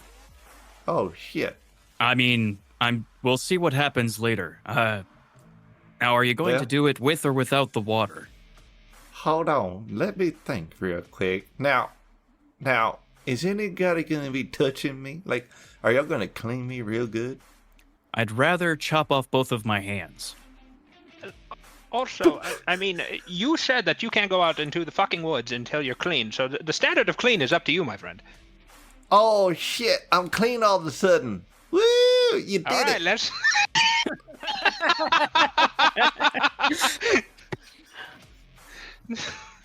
All right, let's go. No water needed. Woo, you're magical. Who'd have thought? So where are we going? Didn't have to be that hard. That's what she said. Gary is going to pour the water from the pitcher into the canteen he emptied on the guy's face later. And then whatever's left, he's just going to set the pitcher down on the table. All right, lead the way. Oh, well, we're going northwest, right? Towards Yes. the northwest woods. Northwest. That's what I was told. Okay, so what's the reason for this? Like, are we going to just like find mushrooms? Because I got a stash. Oh, We are currently in search of a red-haired woman and an auburn-haired woman. Oh shit, they got red haired women all over the place. Auburn for sure. Red's not too much, I guess, but that's not too bad. specifically, Who's it do you for? know Adele and Renetta? Oh, Adele, yeah, I know her. She's in the woods all the time. She's fucking weird. Yeah, we're specifically looking for her and Renetta if we can find her as well. Oh, Renetta's that young girl, right? Man, she's a sweetie. She's always so nice. I hope she lives forever. Considering she's half elf, it's probably more like 400 to 500 years. But yeah, fingers The crossed. shit. That's oddly specific. All right then. You think that's why she hooked up with a dwarf? Because they live a long time too? Could be part of it. Love is a concept I haven't quite grasped yet, so maybe. Oh. Well, Sorry, here, there's I not so help- much information. I'm not used to working with a lot of people. No, I'll break it down for you. So when you own a bunch of stuff and you want to give it away, you fall in love. I read about it. I don't have any concept of what you're talking about. Okay, let's go. You said you read about it? Uh-huh. Where's that? I What read a book? couple's therapy magazine while I was waiting to get my hair cut. I think it's time to go, friend. Well, it was either that or How to Please Your Man, but I didn't really want to read that one. I'm very confused. Me too. It was written by women. But, Oh. okay. Anyways, So we're just randomly going in the northwest direction? Well, Well, you towards- say that you've seen Adele and you see her out there in the woods. So can you point us in that direction? Okay. He just kind of randomly points a little bit to the northwest. Well, can you lead us in that direction with your own feet? Well, see, here's the thing. I don't want to do it for free because we got some shit we got to deal with out there.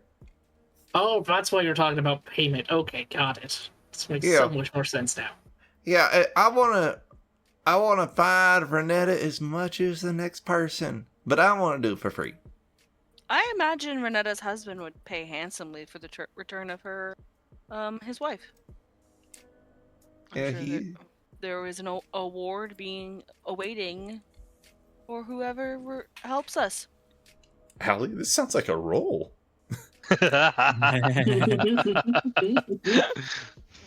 This doesn't sound very intimidating, so do you want to lean on persuasion? Yeah. That's a 22. Hell yeah.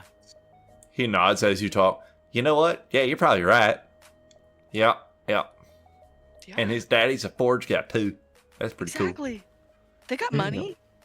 Oh, for sure. How much you think they got? I don't know. Maybe you could set how much you would like from them. Maybe like Oh, 40 gold. I've never even seen 40 gold. I bet that's a Exactly. lot. Yeah. Yeah, So how's that sound, fella? pretty good. Just like you, side-eyeing her as she's doing this. I want to buy a bunch of squirrels and then like just keep them in my cloak so that when I open it, because there's nothing underneath, everybody's like, ah! But then the squirrel just kind of run out. I generally Okay, like. I don't that's a think little you have funny. to buy squirrels. I think you just need to buy feed for squirrels, and I mean that's probably cheaper. Train your own squirrels. I could be a squirrel trainer. Oh, for sure. But only if you You're help so us. smart. Only if you help Oh us, friend. shit! I want to help you so bad. So I let know me you do. ask y'all I know you do. personal question real quick. All Would right, y'all shoot. rather die by arrows and spears or by smashed with trees because of treants? Trees. Okay, we'll go that way. Which way would Renetta and Astrid go? Adele. Adele. Who the fuck is Astrid? She's There's a third player now. Adele. Your shit turned into Clue. Yeah. she's the visitor to the city. She hasn't quite gotten the names down yet. Give her a damn break. No. Okay, so Adele a lot of times would go towards the Trent area. Can I tell you a secret? Absolutely. They've never bothered her. Oh. Interesting. Yep. Is it because But she's no. a hippie? I believe. Wait, What? what's a hippie? You? Don't worry about him. Oh shit. The local lumberman said that he's seen Adele climbing the trees. Have you ever seen her do that? No, but I can do that. That's awesome. And jumping from tree to tree too, right? That he said mentioned something about that. Yeah. No, she can't. He said he saw her. No, I'm special. Only I can do that. Do you think she's trying to steal your tricks? Son of a bitch! I hope not. Ah, fucking kill her. I mean, we're gonna be the best of friends. I mean, if that's how you want to put it. But we should We kind probably of- find her and ask her ourselves. So if whatever direction you think Adele would probably go to, more like normally, But she goes northwest. perfect. We're going northwest. We're gonna Yep. avoid the orcs because they're harder to beat and they eat people. So that's kind of creepy. Yeah. Lead the way. Do they actually eat people? Yeah, I done seen them because sometimes I'll turn into animals and I see them eating people, and I'm like, well, I ain't going that way for sure. Know what I mean? This is a lovely Yeah. story. Perhaps you could tell it while we walk. Okay, we'll walk. So, a long time ago, I was walking through the forest. I changed I my saw- mind. I don't want to hear the story anymore. I would love to hear this story. All right, we can hear the story. I was walking through the woods and I saw a big black dog, and I was like, dog, what are you doing? This dog started barking, right? And I was like, little doggy, I'm going to take you home and I'm going to feed you and I'm going to love you forever and ever. And then all of a sudden, this spear came out of nowhere and it hit the big black dog in the side. And I was like, oh shit, dog, gonna die. So then, like these little orcs came running up. I turned into a monkey and I jumped. I climbed to the tree. See there? Because I do that shit and I'm the only one, motherfucker. So then they come over there, they grab the big black dog and they cut off his head and they drag it off and they start tearing it apart and eating it and cooking it. I was watching, there's some people in the cages and they started eating them too. And I was like, oh my God, what's going on here? That's incredibly sad. I cried for 3 days. I'm so sorry for your loss. I named the dog. Oh Oh, Its name was Betty. That was your first mistake. You shouldn't name anything that could be killed. Oh, shit. What's your name? Gary. Hi, Gary. It's a pleasure to be. Oh my God, watch out! Never mind. False alarm. Have it. I Sorry. guess we haven't introduced ourselves to you, have we? No, you're just a bunch of strangers who intimidated me while I was trying to have a fucking food. Well, I'm Voltashish. You can call me Volt. Hi, Baltashish. I will call you Baltashish because that's fun to say. Baltashish, All right. Baltashish, Baltashish. Sorry about the whole intimidation thing back there. Hey, it's okay. I'm pretty high, so you kind of just look weird. That's all. Well, I'm Allie. Hi, Allie. It's a kind of pleasure to meet you. Well, thank you. I'm sorry about the intimidation thing as well. It was unpleasant. We were just in such a hurry. We were really trying to find Renetta. You sound so sincere. I gotta believe you. I am not sorry about the intimidation. I'm only sorry that it didn't go further. Oh, shit. You still stink. I would have liked to splash you with that water. Not gonna lie. We're the bestest of friends. Want a hug? No. All right. Who's the dragon? That was me, Baltashish. I'm sorry, I got confused. Who's the other door? That would be me. The name is Vin. Pleased to meet you. I don't know if did we catch your name? My name is Tamsin. Tamsin. Tamsin. All right. Well, sorry we got off on the wrong foot. Are you? Yes. That's why I said it. I don't say anything I don't mean, fella. Ever. Oh, that's nice. My name is Tamsin Reedwillow. Tamsin Reedwillow? Is that what you said? Yes, Reedwillow. But my friends Okay. call me Weedwillow because I hide my weed in the trees. What?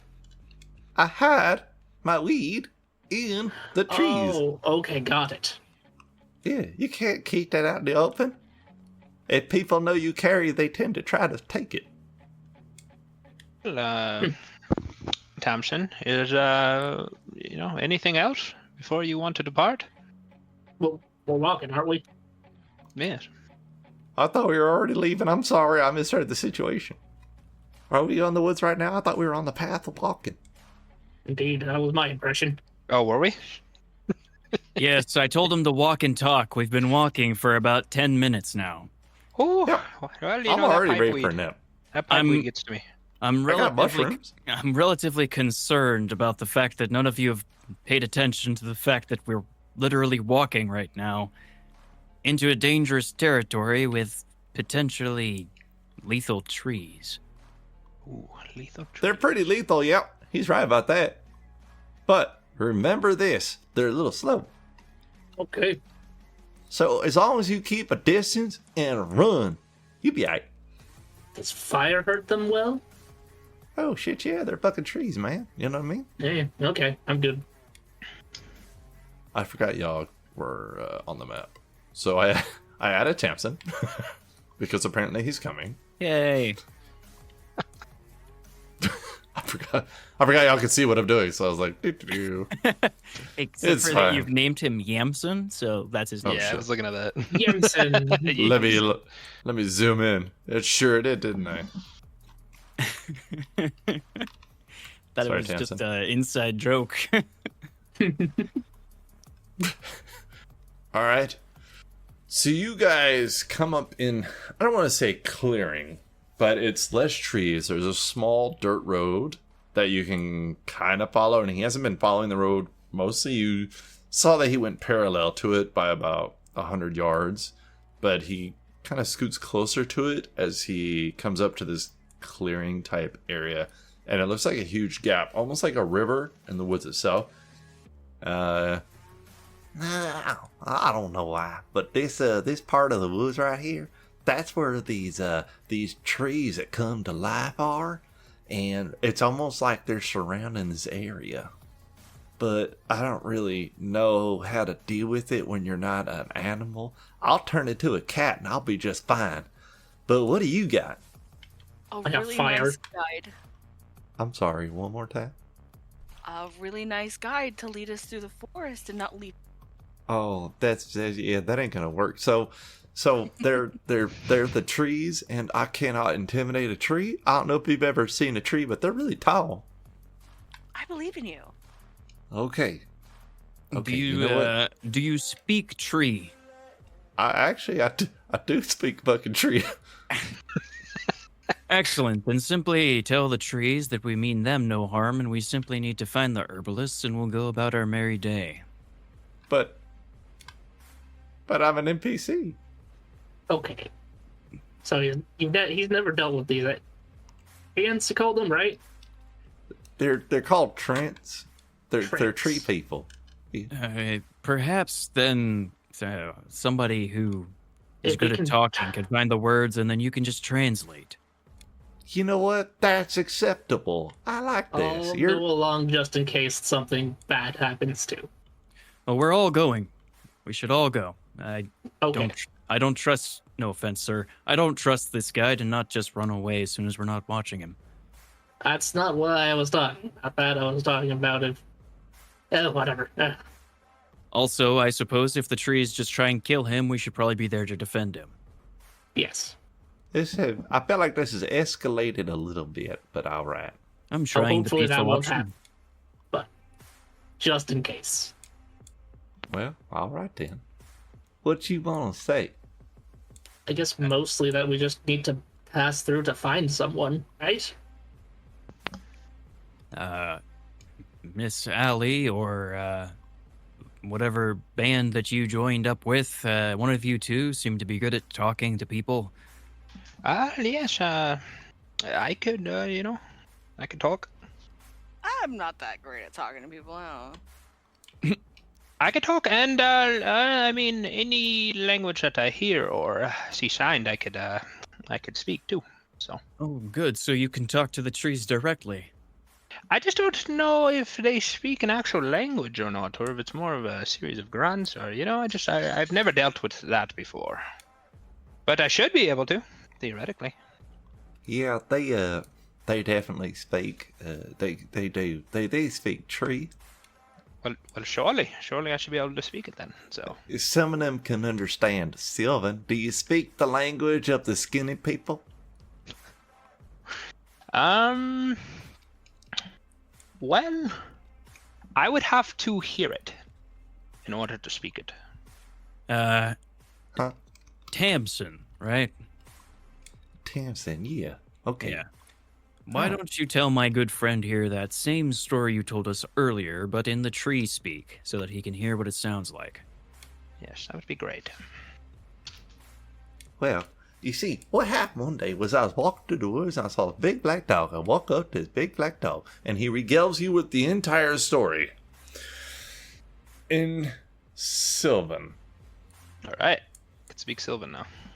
Let's see, you also understand. That is neat. Yeah, what? For an hour, I can speak Sylvan for an hour. That's pretty... What ability is that?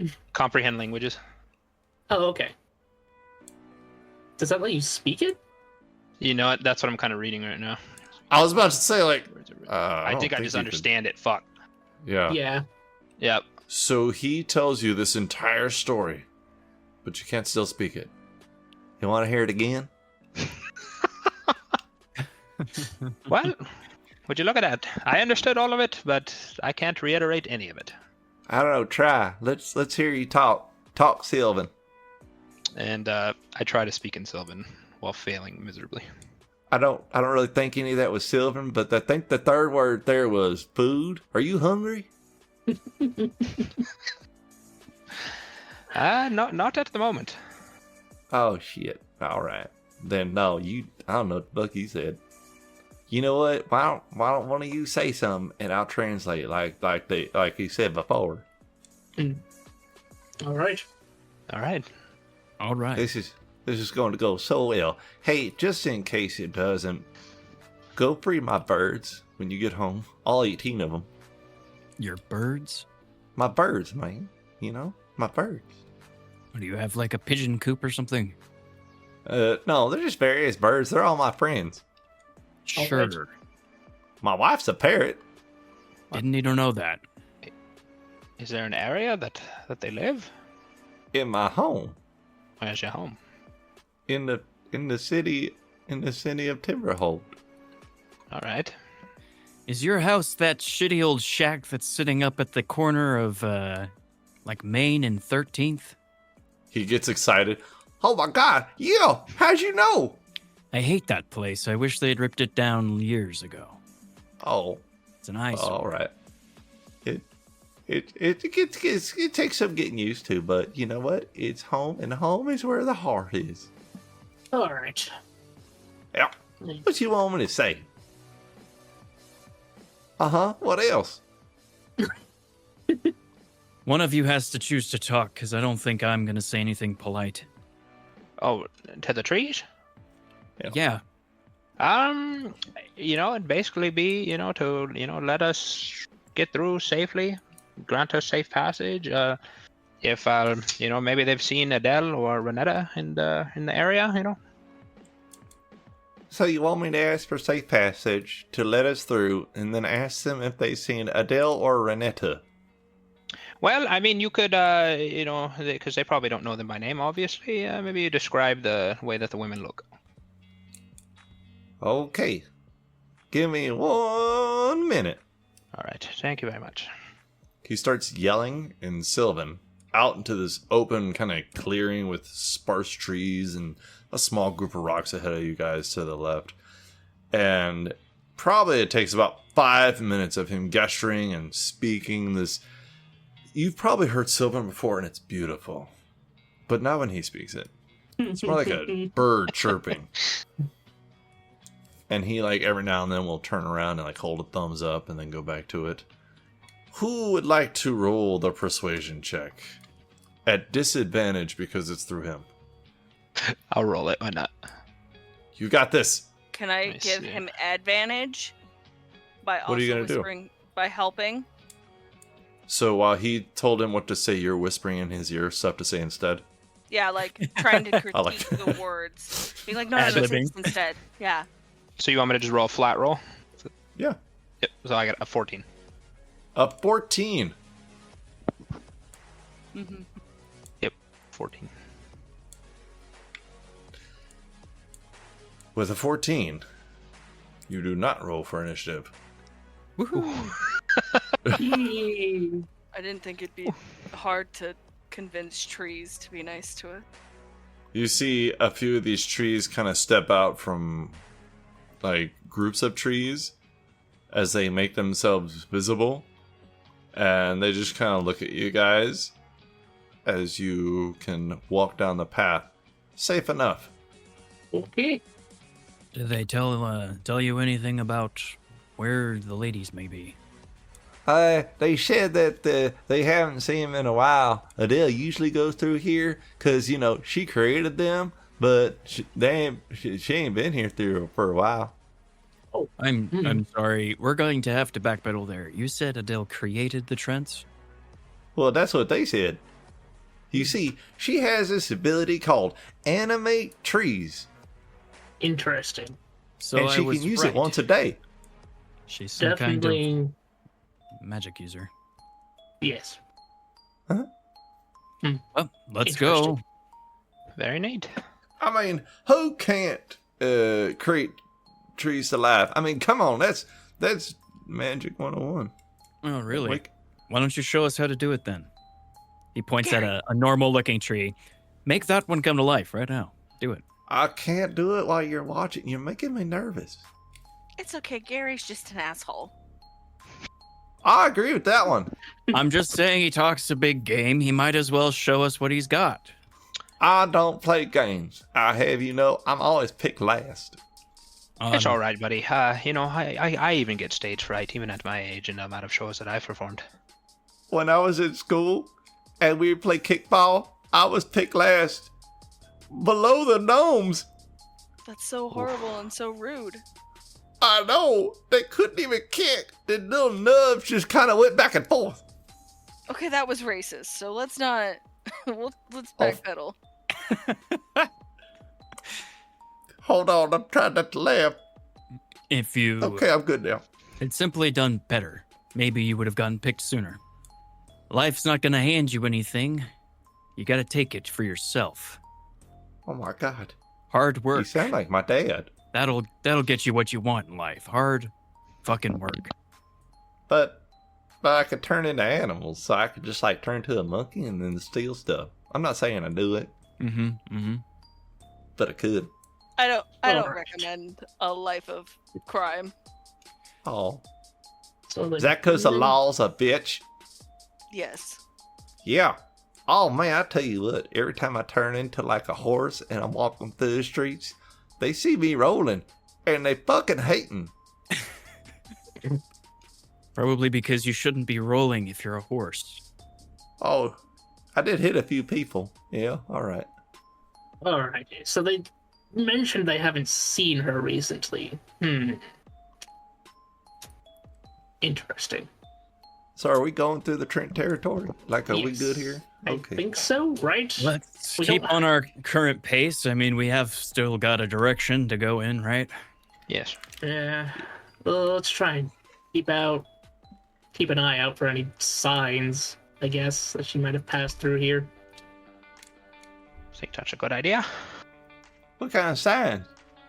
Well, footsteps. It's just any Stray signs of a hairs. person. Yeah, there you go. Stuff like that.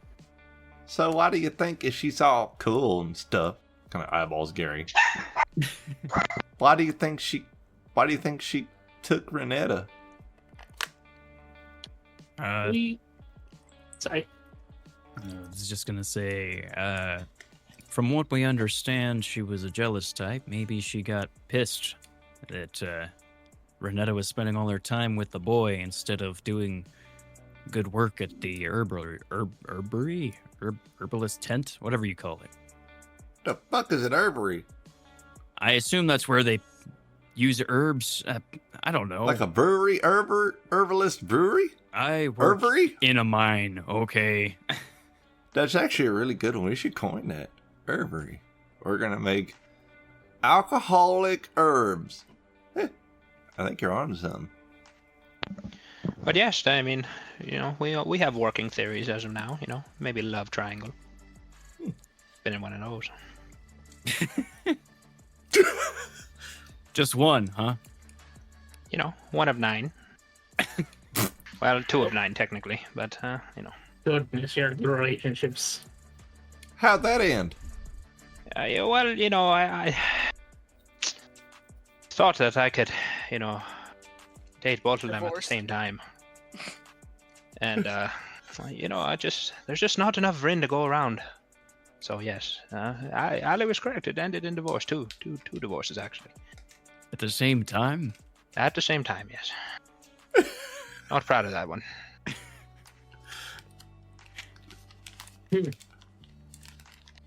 I don't know what to say.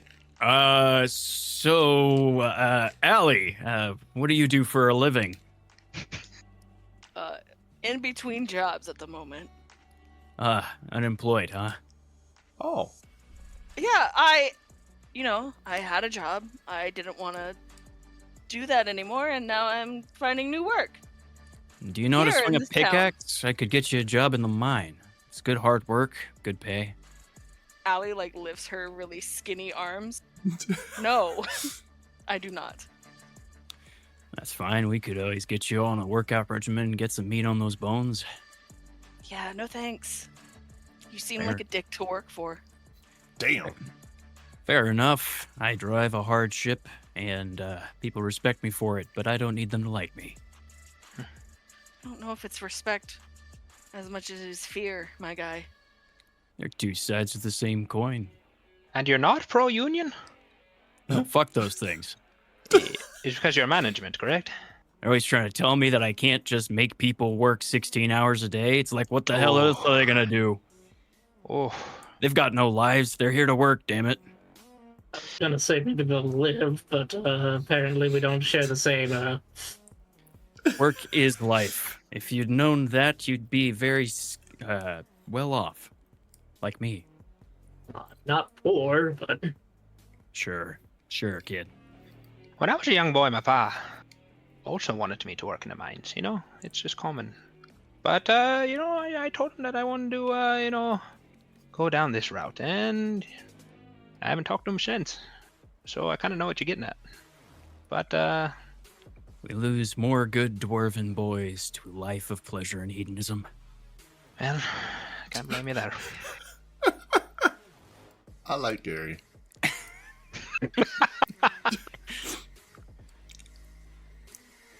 Well, hey, guess we're just Should we- going down the Yeah, path. we're making and- our way.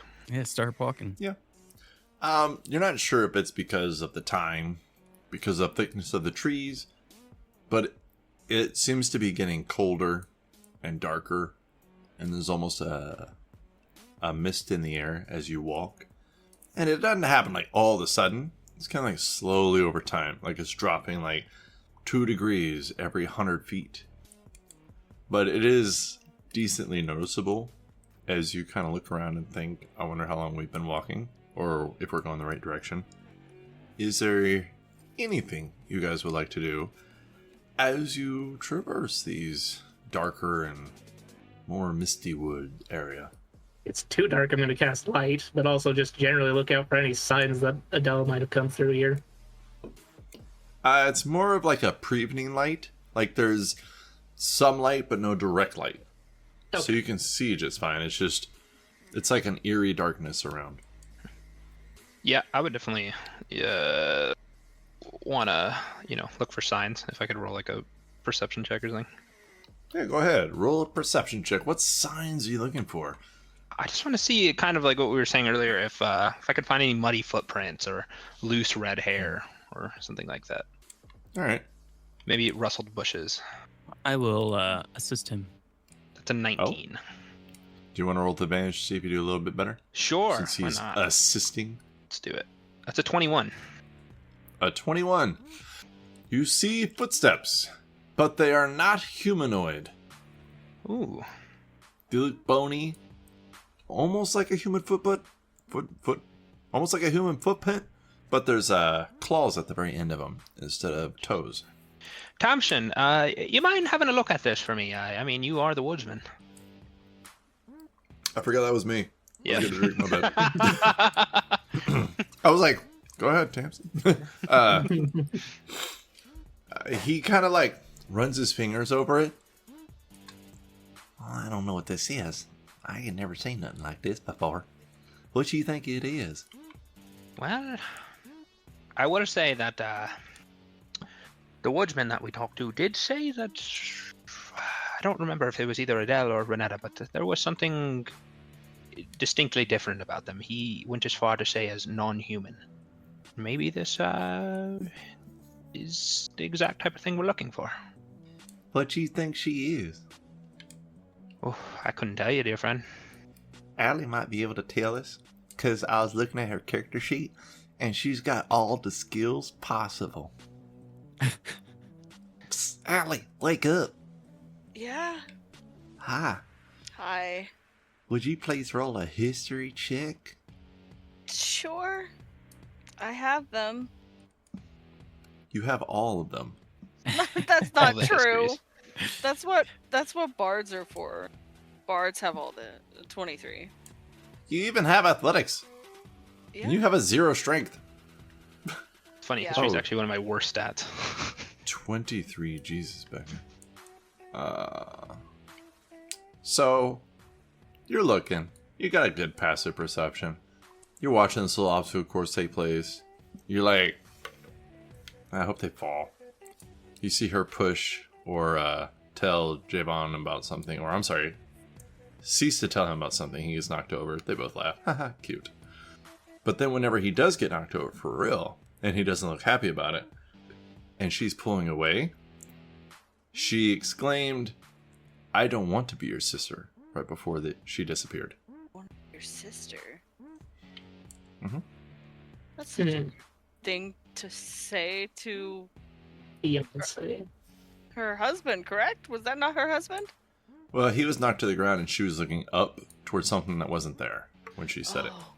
Ooh. Okay. I thought she said that to her husband. I got confused. You know, I heard that earlier and I was like, what a weird thing. And then I just forgot. We're in So- one of those towns. Yeah, I We're just gonna do- accepted it. Oh, gross. We're going to do 1 + 1 for a second. Okay. She said, I don't want to be your sister. She was taken in the woods by something, a magic user, that brings trees to life, who is an alchemist, herbalist,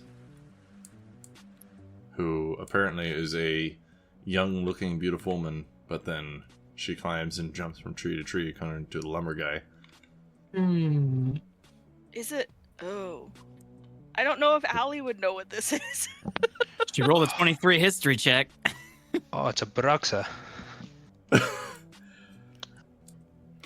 So that was a history check to see if she remembered what was said and to put this together. But does anybody want to roll something as she says this out loud to see if you could figure it out? Because I'm pretty sure Becca, Kevin, and Jared and Antonio know what this is. Could I roll insight? What are you inciting? The fuck are you gonna insight? I'm gonna insight what she said and the context clues that we have to come to a conclusion. Thanks. How I want it to work, Becca. Shut up. Or I could do I feel it. like we've been here before. I'll do nature or arcana. Those are the two I feel like I could do with this. Can I Let's pull do a nature Dylan arcana. and do a backflip about it? Yeah, go ahead. Do a backflip. All right, I'll do a backflip about it. I'm not great at this, but hey, let's try. It's a 17 backflip. No, I You- don't. I rolled you the fall in flip the at mud. 2. Shout out to Dylan. Oh. Backflips for you, bro. Nature. Nature, Arcana, or you can roll another history check. You know, I would love to roll another history check because that's my better stat. 12. Bren, do you want to do anything? I'll roll a history as well. Why not? All right. Nat 20. We haven't had any Nat 20s, have we? Oh, not nat 20, but a 20. Unnatural 20. Disgusting 20. Disgusting. Dirty 20. So, you have heard of creatures that live in the woods that can disguise themselves to be attractive people in order to lure them in. Same people who have sisters, especially when they're specifically looking for somebody to have a sister. She's got this girl that's under her wing that she's training, teaching. The girl's learning. Some people use the word grooming. You believe they're talking about a hag. Oh, I wrote a song about one of these once. I think it's a wood hag. It's a hag out in the woods. What is How that? Your exciting! fourth or fifth ex-wife? Oh, I don't want to bring that one up. Oh, that one's still tough for me to think about. But yeah, you did it, Allie. All your context clues. Yeah. So, what do we need to know about these hags? Does anybody know how to kill them efficiently? I mean, talk them down and make them our friend. I technically already promised Dad to. Yes, yes, you you did. did. You did tell Garand that you were going to kill the one who did this, right? Yes. It's a normal thing for dwarven fathers to request, and honestly, I am on the team of fulfilling that request because it's sacred. Everybody go ahead and roll a history, arcana, or shit, I guess that's pretty much it. History or arcana check. I got a 5 for a history check. Of course you did. I think I'll roll a history check too. I'm gonna since I remember or put together what it was, maybe I can figure out. Yeah. Oh, I don't know. That 21 looks pretty crispy. Yeah, I rolled a 21. Yeah. Why don't you? I rolled a 4. So. Allie, Yeah. you're pretty sure that Renetta has until midnight before she's turned into a hag. Oh, we should hurry. Why? No, What's where the are rush? you going? We should probably figure out where we're supposed to be going. We only have until midnight before Renetta gets turned into a hag as well. That's not good. Shit. It's less than ideal. What? What time is it now? You're trying to find the sun, and you cannot find it through these trees. You tap your sundial on your wrist, but it's just it's not Damn working. thing's broken. Turns out it doesn't work unless the sun touches it, and I work in a mine.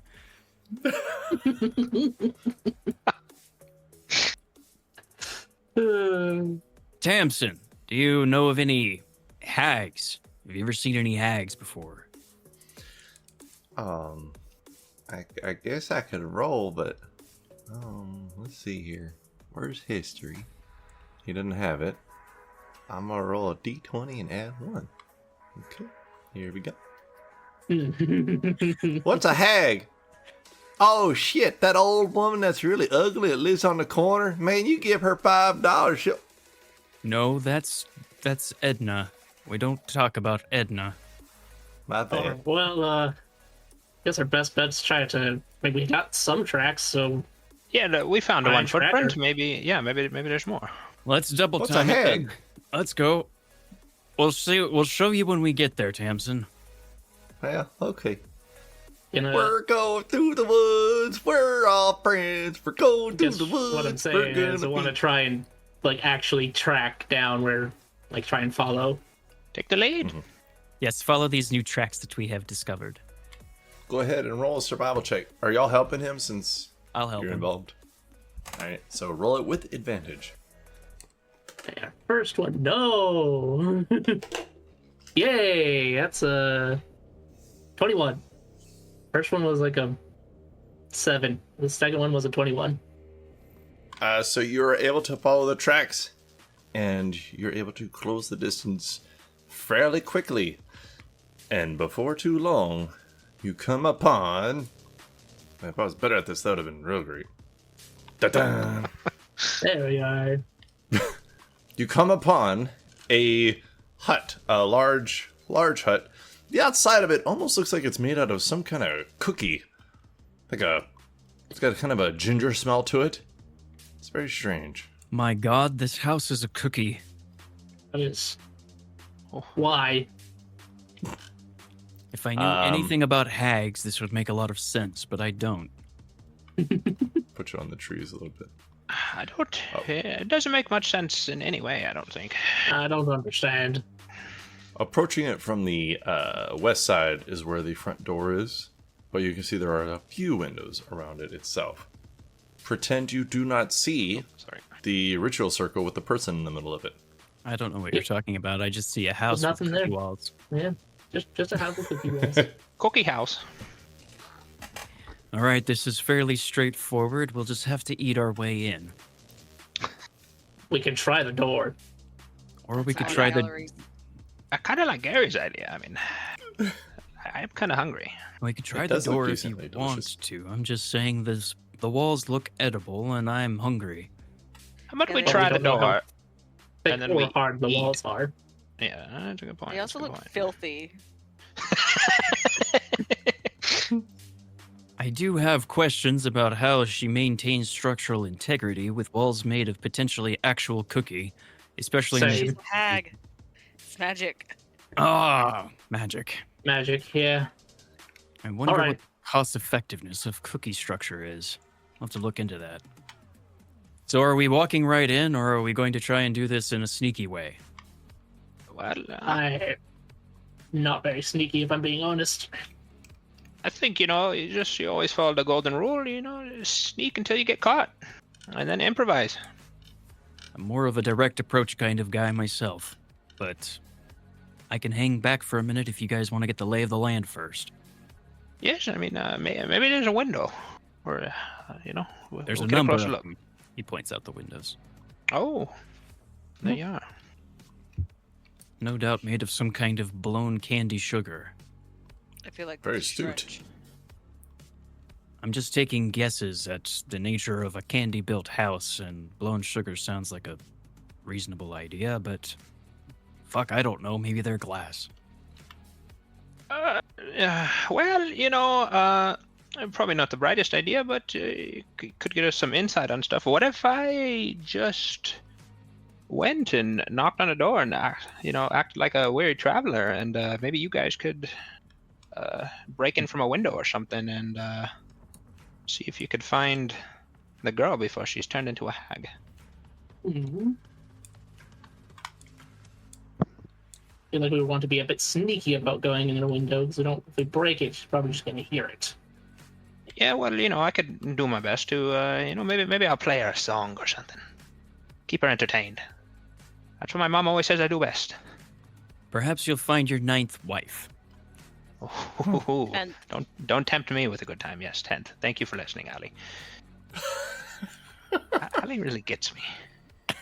I don't. I really don't. I feel a connection.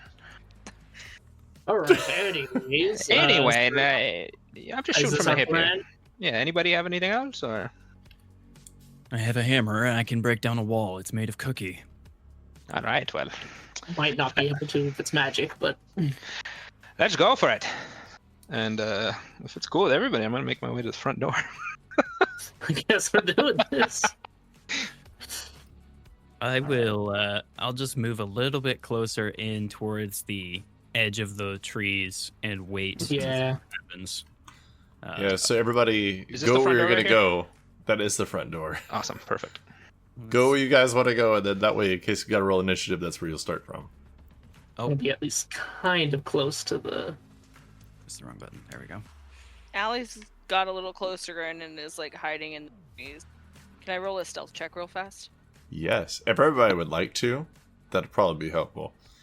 And for people who cannot, disadvantage. for people who cannot see the map, it's a house that's roughly 70 feet long, 55 feet wide. There's one single wide doorway in the very middle of it on the west side, and then other than that, there's just a few windows here and there. But it is a typical gingerbread house, just the bigger kind, because she's awesome. It is surrounded by Six. thick trees. You got a 6 what? On my stealth. You'll live forever. I got an 8. I got a 14, but it's funny because Kevin and I rolled the exact same number, but better modifier really shows. Oh, Jesus. Oh. Tamsin got a 17. Nice. He's He just one walks with up the tree. next to you, and all of a sudden he's behind you, Allie, and he's like, so what's going on here? What are we doing? Oh God, Oh, hi there. You smell nice. you don't. Oh, the hag's gonna smell him. All right, so everybody's pretty much visible. Allie, you said 14? Yeah. Okay. Well, all right. This ought to go well. So, Bryn, you knock on the door. Yep. Okay. After a couple of minutes, it opens, and you do see Adele standing there. She looks like she's sweating, and you can see she's kind of brushing her dress down, her green dress with her white tunic, and she's kind of straightening her hair. Hi. I wasn't expecting you at my home. Hi. How are you? Hi. She looks past you at Allie. She can't really see the others because they're around the corner from the doorway, but she's just like, how can I help you? Hi. I'm in the middle of something. Oh, I'm so sorry to bother you. I was just in the area, and I'm quite lost. I mean, we're way out here, and I'm quite parched, and it's just anything would be helpful, Yeah. And behind her, you can see it's a long way back, but you see like a stove. Mhm. On the other side, like what do you call that? A fire pit stove. Yeah, like a wood oven. Yeah, a wood oven. Thank you, Jesus.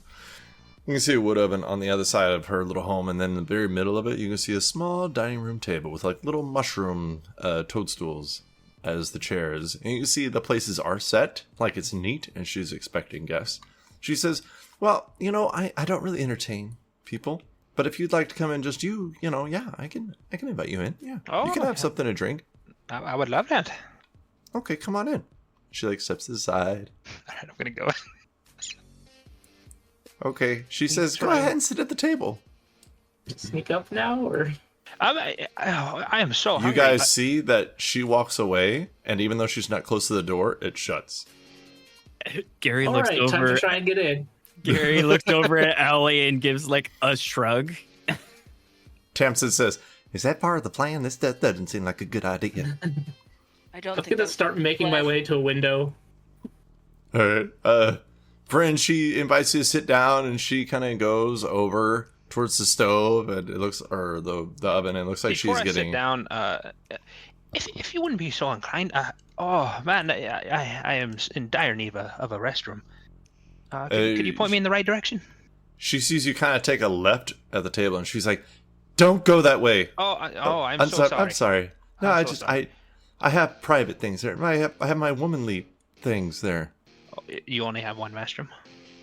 Oh yeah. Yes. Well. I don't really have indoor plumbing here. Then may I leave myself out a window or something? I'm not trying to be rude. I just, You wanted something to eat. You don't want to eat?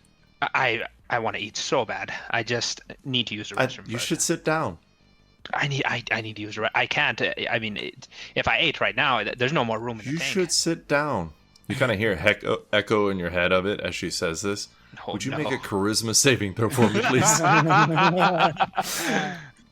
All right, let's do this. 16. A 16. Mm-hmm. I don't know what her saving throw is. What the fuck? I think that is it though. Yeah. So she says this, and you're like, "That's weird," but it doesn't affect you. Push at the window. I'm just, if you don't, like, if I don't go now, I'm gonna explode. And then I kind of run down the hallway. Where are the windows? And she's like, well, you don't see any. You saw a doorway as you move to the right side of the table. You see two doorways. Okay. One of them, you see another oven, but this one seems a bit bigger. Like, you could probably climb in there. That's weird. And then to your right, you see there's like a kitchen area, and Valtashish, you are actually outside that kitchen area. You're at a window. You don't see him. He doesn't see you, but you can see inside. You can see there's like a little kitchen, a little oven. There's another table that's set. It looks very organized. What do you want to do while you're outside? Give at all if I push or pull on it? Yeah. It doesn't seem to be. It's not glass. It almost seems like a plastic material, but it smells delightful. Not surprised. I guess I'm gonna pull a bit. Is it pushing or pulling more? It seems the same elasticity no matter which way you push or pull. Oh, it doesn't seem like it actually opens at all. Okay. No. Or is there any indication that it opens? I guess is what I'm asking. You don't see any kind of way to open it. There's no handle or anything. Gary's going to go up to the door and knock.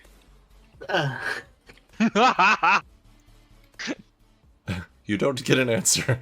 Is it actually big enough to get through? That's my other question. You could probably squeeze through it if you put enough effort into it. You hear from behind you, Ren. You're being rude. I'm so sorry. I'm not trying to be rude. I need a restroom so badly. You need to sit down and eat your food. I'm gonna look over it. Sorry. No, you got it. Yeah. I'm gonna look over at Allie and be like, just go in now? I guess. I've never done something like this. What the fuck is happening? Gary knocks on the door again. Cookie house inspection. We need to inspect the structural integrity of your cookie walls. Ma'am, please open the door. Friend, you see this woman stop and look really puzzled before she starts telling you, "What's your name?" I'm going to see if this works again. I'm going to cast suggestion again. All right. So that's a wisdom 15 save, and I'm going to say, maybe, why don't you sit down and eat food? I mean, you keep, telling me to sit down and eat food. Maybe you're the one that's hungry. That's a 21. Oh, God. Oh, God. Trying to break the window. All right, so you start breaking the window. As you do this, you see her skin starts kind of peeling back, and her features almost disappear as you see this like kind of greenish skin tone take effect. And she says, "I asked your name." Roll for initiative. As we're beginning our initiative roll, can I attempt to break the door down? Yeah. Okay. Am I rolling? What am I rolling for that one? Is that athletics or is it initiative? Ah, I see. Just Got me again. Sorry. All right. What did Gary get? A 12. 12. Allie, how'd you do? It's an 18. Jesus. Vryn? I got an 8. Nice. Strong start. Yeah. Valtashish. 14. 14. What's your dex modifier? Mine? 0. Oh. Okay. As she does that, and as we go into initiative, hold on. I think your stupid NPC is going to be useful because he actually got a 21. Yay, Tamsin. As he runs past you, Tamsin, and he kind of is running up to Valtashish. He says, "What are we doing here? I don't really understand what's going on here. What are we doing? What are we doing?" Breaking in and probably fighting. Yeah, shit. Okay, so he's going to turn to a giant badger, and then try to break the window. Oh, that's actually not bad. All right, so he is just barely able to break through it, and you can see it tears more than it breaks. And he like squeezes his little badger butt in there. Yeah, you can get there, and he gets just inside the window. And you just see him like plop down the other side. It's just enough for you to be able to squeeze through. It's double your movement to squeeze through, but that's only an extra 10 feet. But otherwise, that would be good to go. Allie, it is your turn. You are just a few feet from this window, and you will be able to see you're outside of a kitchen area, or you can look through for another window if you'd like. I'm gonna go through the already easy access window and be like, sorry, and like squeeze past Volta Yeah. through the window. And I can get Did you ever what, see into that? the kitchen? Yeah. That's Okay. fine. You can go another space if you'd like. I'll go right here so that Volta could get in. All right. Did you ever see that movie Ace Ventura when he's coming out the backside of that rhino? No. It's pretty hot in these rhinos. You've never seen that, Becca? I mean, it's God. been a while. All right. Just look it up after this, and then you're gonna Oh. facepalm yourself and No, hate me, thanks. but it's fine. All right. All right. So, you still have your bonus action. Actually, you have everything except for movement. So, what do you want to do? Can I see her from where I'm standing? Actually, Yeah. yeah.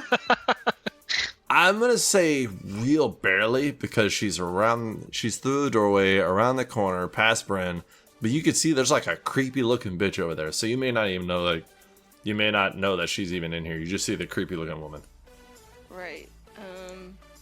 And you definitely think she's up to no good. So, okay, you know what? I'm just gonna fire short bow. She's spooky now. It's one of those Yeah. things where you see something scary and you like accidentally fire your gun. Yeah, that's essentially what happened. She comes in, sees that, and goes, "Oh shit!" and pops her with an arrow, or tries to. That's a 21. I'm slightly adjusting her AC. That's That will hit okay. I figured you were. because it's past like doorway, corner, person. Yeah. Although if you rolled a natural one, that would It's have a been partial funny. cover. That makes sense. Yeah. That's 6 points of piercing damage. Oof. It's a lot less than we're used to from you. No, I think it's melee. Hold on. It's within 5 feet I'm trying to remember how sneak attack works for. I believe it's a weapon. It does not have to be a melee weapon. Yeah, it only has to have advantage, I believe, is the rule. Not because of this And- stupid lady. Oh, wait. Oh, that's why you're asking about it. Yeah, you A don't few other need. things. It says you don't need advantage on attack roll to use your sneak attack against a creature if you're within 5 feet of it. Oh, Mm. yeah. No other. So you have to be a creature- melee in order for that to work? No other creature within 5 feet of you, and you don't have advantage of the attack. Don't have a disadvantage on the attack roll. Is there someone within 5 feet of me? Yes, Technically Volta. Wait, technically. well, it says you have to be within 5 feet of it. It says no other creatures are within 5 feet of you. I think that's another stipulation. 'cause and- all of the okay. things have to be, yeah. in Okay, there's an and there. Sorry. Yeah, no, English. I'm rereading it for the third time. effect. Yeah, English is hard. It's like all one fucking sentence. Yeah, I think you have to be within 5 feet of it. Honestly, this would have made sense as being called a duelist or something instead of a swashbuckler. But I'm not the one who got to name the subclasses, so. All right. So, is there anything else you would like to do on your turn? You got your bonus action still. No, I can't do anything with my bonus action. Oh yeah, I'm gonna bonus action hide, actually. Hey, there you go. Forgot rogues Try and can do duck that. behind the table. Yeah, I mean, I'm you just gonna... shot at her, and you're in the same place you shot at her from. So. No, I'm gonna hide. I said I can move. I'm gonna Yeah. hide and duck behind the table. All right. So you get behind the table. You roll a stealth check. Oof, that natural one's gonna suck. That's a 9. It was a natural 2. I know. It's like some reason I'm able to talk bad things into happening. However, she's I never- not right now, Stop. technically. I never win, but I lose constantly. It's great. I bet against myself all the time. Next it is. Oh, what is she gonna do? Cry and give up. Let me check. Yeah, she said no. Oh, that's not in the stat block, huh? Okay. Let's see here. Bryn, what are you carrying? Do you have any armor on? I do, yes. What kind of armor is it? It is mithril half-plate. Mithril half-plate. That sounds metal. It is pretty metal. She's gonna I cast wonder if this heat. is heat metal. It is. She's gonna cast heat metal on your armor. Oh, no. Hold on. There's a Constitution save though. I think somewhere in there. Try to remember. Oh. No. Okay. So you have disadvantage on ability checks until the start of your next turn because you can't take it off, and you take 9 points of fire damage. Alrighty. But that is pretty much all she can do. She'll actually back around the corner a little bit, going more towards that doorway she told you to stay away from, and then getting around the corner from the front door because she did hear a deep voice. But that is the end of her turn. So, and she is still, in view of you, her enemy. Valtashish, what would you like to do? So this is 10 feet. Yes, sir. You are through the window. You bloop out the other side. 20 feet of movement. It's 10. So I can get. I can. 10. That's 10 feet to there. You can get up to here. Okay. I can see her, right? Just like barely. Yeah, you I can don't see know. her. So there's a What are they- slight pillar in the middle Yeah, of this okay. hallway, and then there's a table that you can clearly see over. Maybe not Bren, but you can clearly see over it, and you see this green, just nasty looking woman with like the stringy gray hair on the other side of it, and she looks I will crazy. sorry. I'll use Sacred Flame. That's a dexterity saving throw. She's not really that dexterous, but I'll give it a go. That's a 14. That barely does not save. It's 2d8. I'm gonna use Discord this time. Uh-oh. That's 9. Okay. Radiant damage. It looks like it hurt. All right. That's all I can really do with my. Fair enough. Yeah. Gary, you are outside this door. You hear combat, and you're not there for it. No. What are you doing with your life? I'm angry. I'm so angry. I'm going to rage. Oh, okay. Yeah, do it. Gary gets real pissed and he goes, "This door is a cookie," and he smashes it. Make an athletics check. Athletics coming right up. God damn it. That's a 10. How the fuck did you get a 10? Don't you have advantage while you're raging? Let me see here. Oh, strength checks. Strength, yeah. I do. Thank you. And that's a 12. Damn. Rolling like dog shit out here. You wonder what this cookie's made out of. So you're unable. Texture of cookie is good. You could try again, but it'll take your action. Or you can try breaking it down, like with your weapon. Or you can try to find another way around. Let's see. Yeah, I will go ahead and just try and do it again using my action. All right, athletics check to break through this thing. That's better. There we go. 26. Jesus. Wow, you really went from one side to the other there, didn't you? Yeah, he got mad. All right. Pissed off, you burst through this. Cookie goes flying everywhere.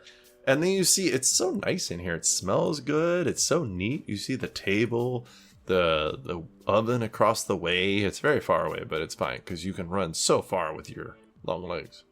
Yes. Gary looks in and he begins to run in after smashing the door down. Let's see here. I need to see how far I can actually get here. After about 25 feet, you would see Baltashish and Bryn on the right, and then a hallway to your left, and you can see they're looking. As you get to the table, you do see this green, ugly, just nasty-looking chick to your left. And then you see a Christmas tree up ahead to the right. Interesting. That's delightful. Yeah. He gets up to the table and he's like huffing and puffing. He looks over at her and he's like, "Ma'am, your cookie structure is questionable at best. I'm gonna have to talk to an HOA supervisor about this. But after that, before that, I'm gonna hit you with this hammer." That's his whole turn. She just looks at you blankly, and then she yells, "The girl will be mine! I will not be alone any longer! Fuck you!" Bren, it's your turn. What would you like to do? Nothing like an NPC ending a sentence with "fuck you."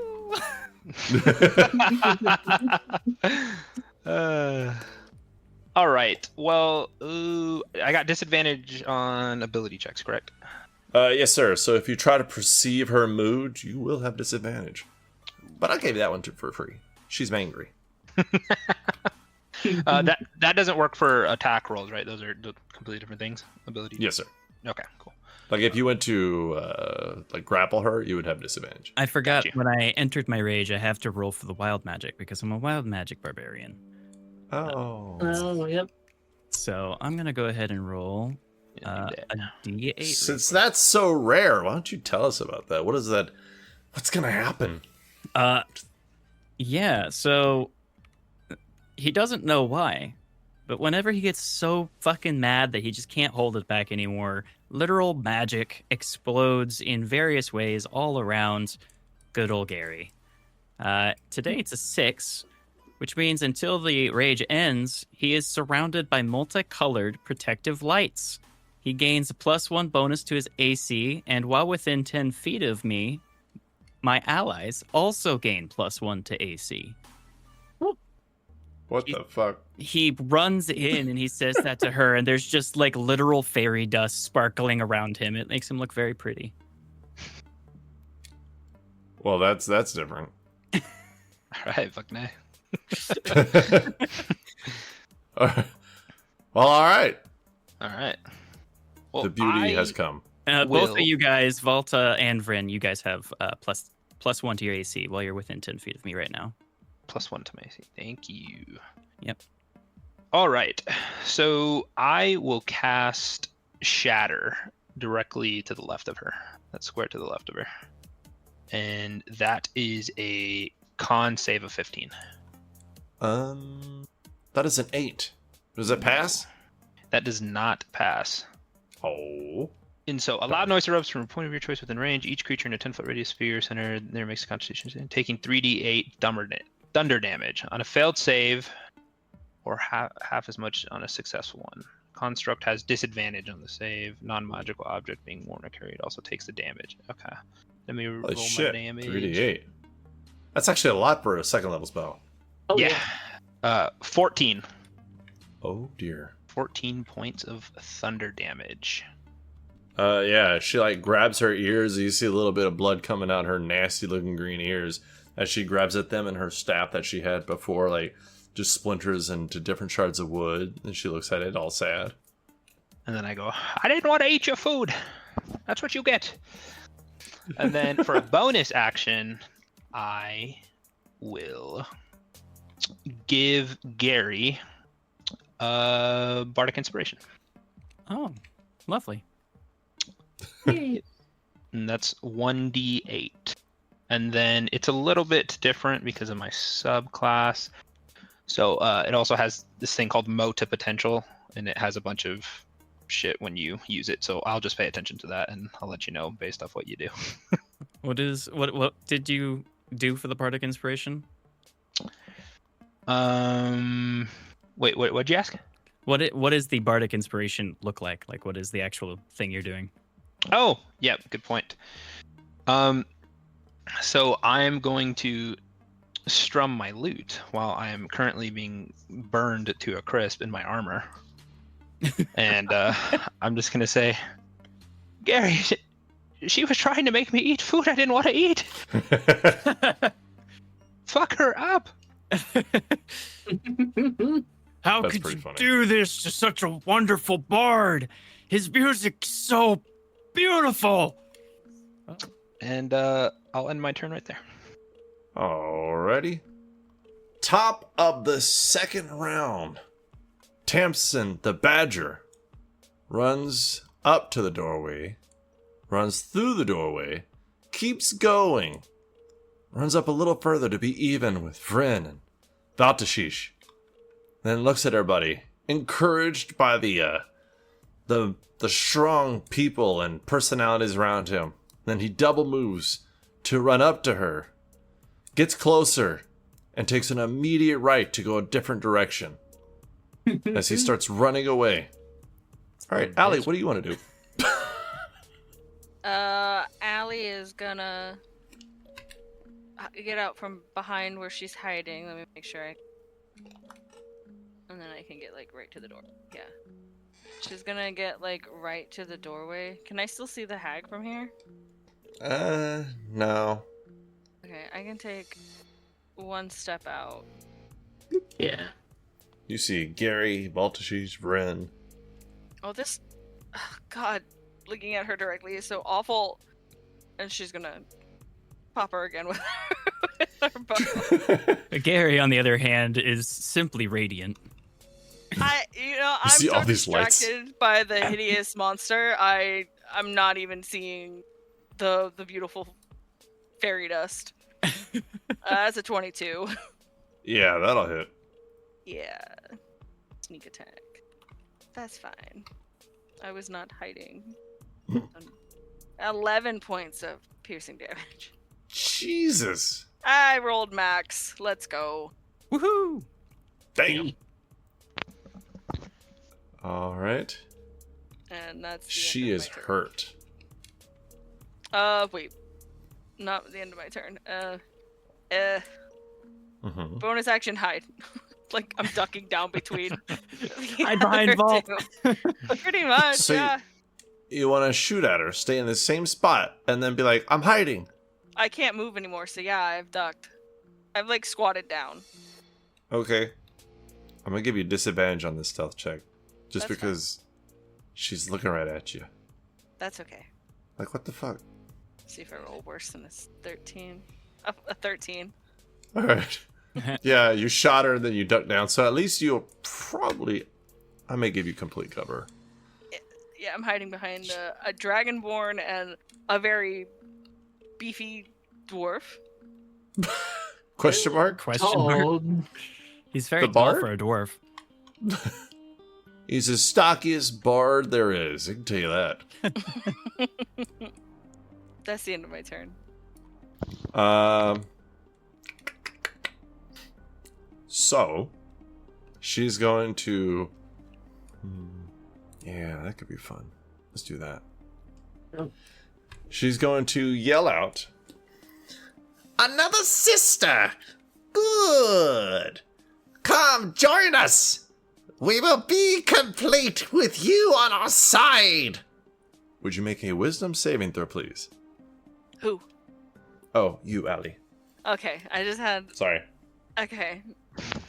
I don't really want to. Is this a charm effect? It is a charm effect. Oh, cool. I have advantage on being charmed. Oh, then I hope you roll like dirt. I hope I don't. 20. You feel a little bit of tingle in your mind, but it does not affect you. Yeah, no thanks. You guys see her like angrily hold up her scrawny middle finger, and she ducks into the room beside her, and she uses her bonus action to burn friend, because why not? Oh, no. Alright, damn it, I closed out the spell. 6 points of fire damage. Points. And you have disadvantage 20, on ability checks. Already. To your next turn. 30. At Get the back end here. of her turn. At the end of her turn, Baltashish, it is your turn. I can get here.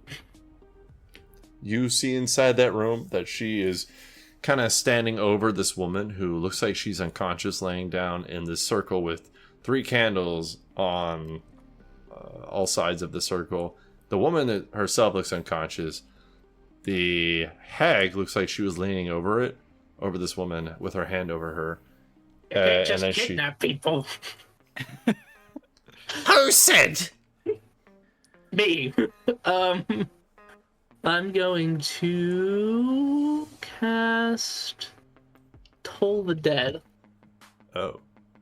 Dun-dun-dun-dun-dun. That's a DC 15 Wisdom. Wisdom, is that her jam? Nope. Probably more jam than Dex. I got a 5. Woo! Okay. So that's 2d12. But what if she can mimic animal sounds and human voices?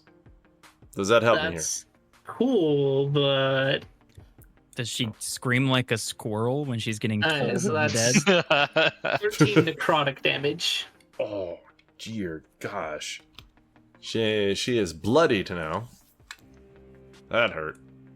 Good. Good. Good.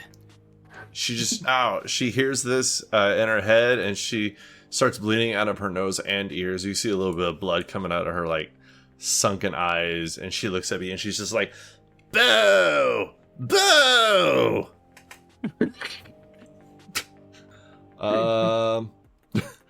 Gary, Hi.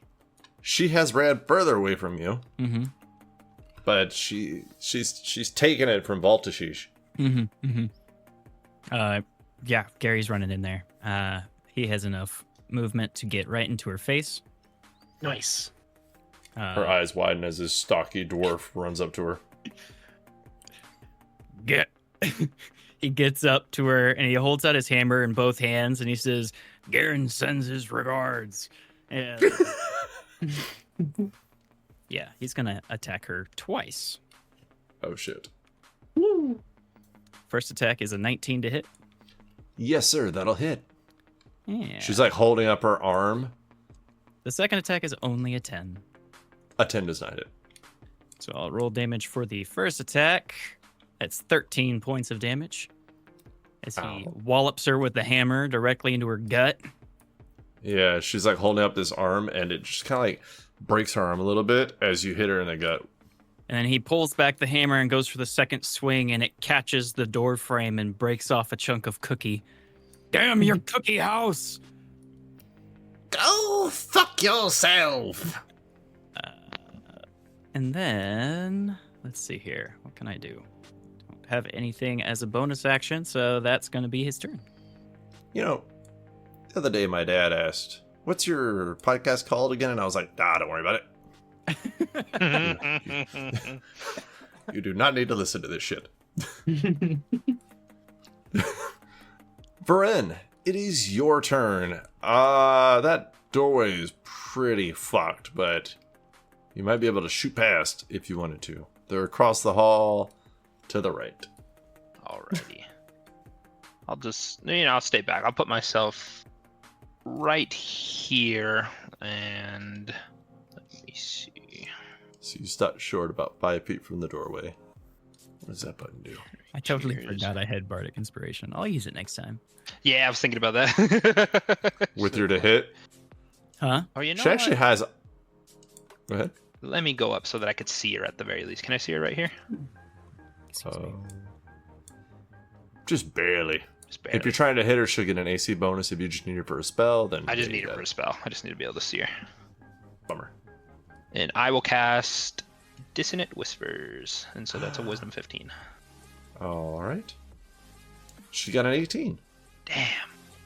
Let me see. Only voices in my head are me mothers. Let me see. One creature of your choice. Okay, yeah, I guess she's chilling. I was checking to see if she doesn't take half damage or anything. She like grins real big. You see she's missing most of her teeth, and the ones that are there are like yellow and gnawed. And as a bonus action, I will now also cast Bardic Inspiration on Vault. All right. All right. That'll be my turn. All right. Top of round 3, Tamsin is going to run back around the corner, hiding essentially behind everybody. And he's going to get behind Baltashish, Gary, Vryn, and looking at the hag from a distance, he's going to kind of stutter a little bit as he unwild shapes from a badger. You know what? No, I'm going to make him useful. What's his wisdom modifier?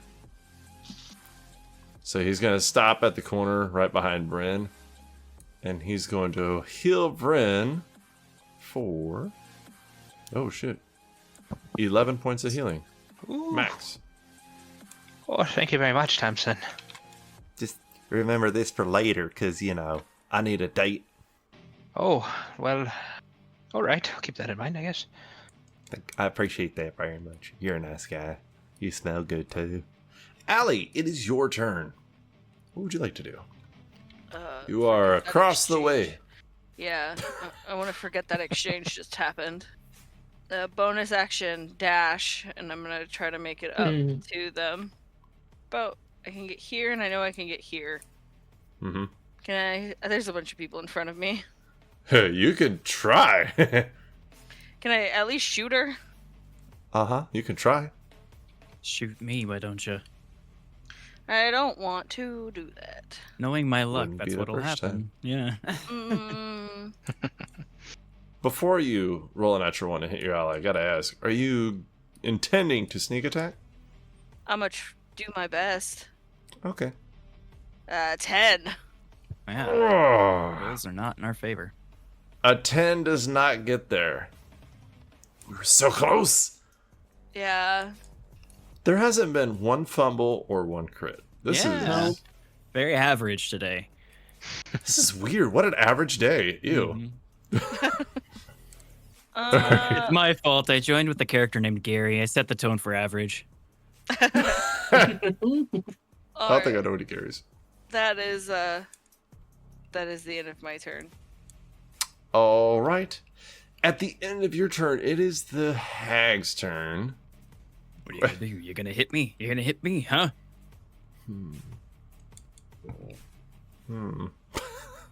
Boy, she is fucked.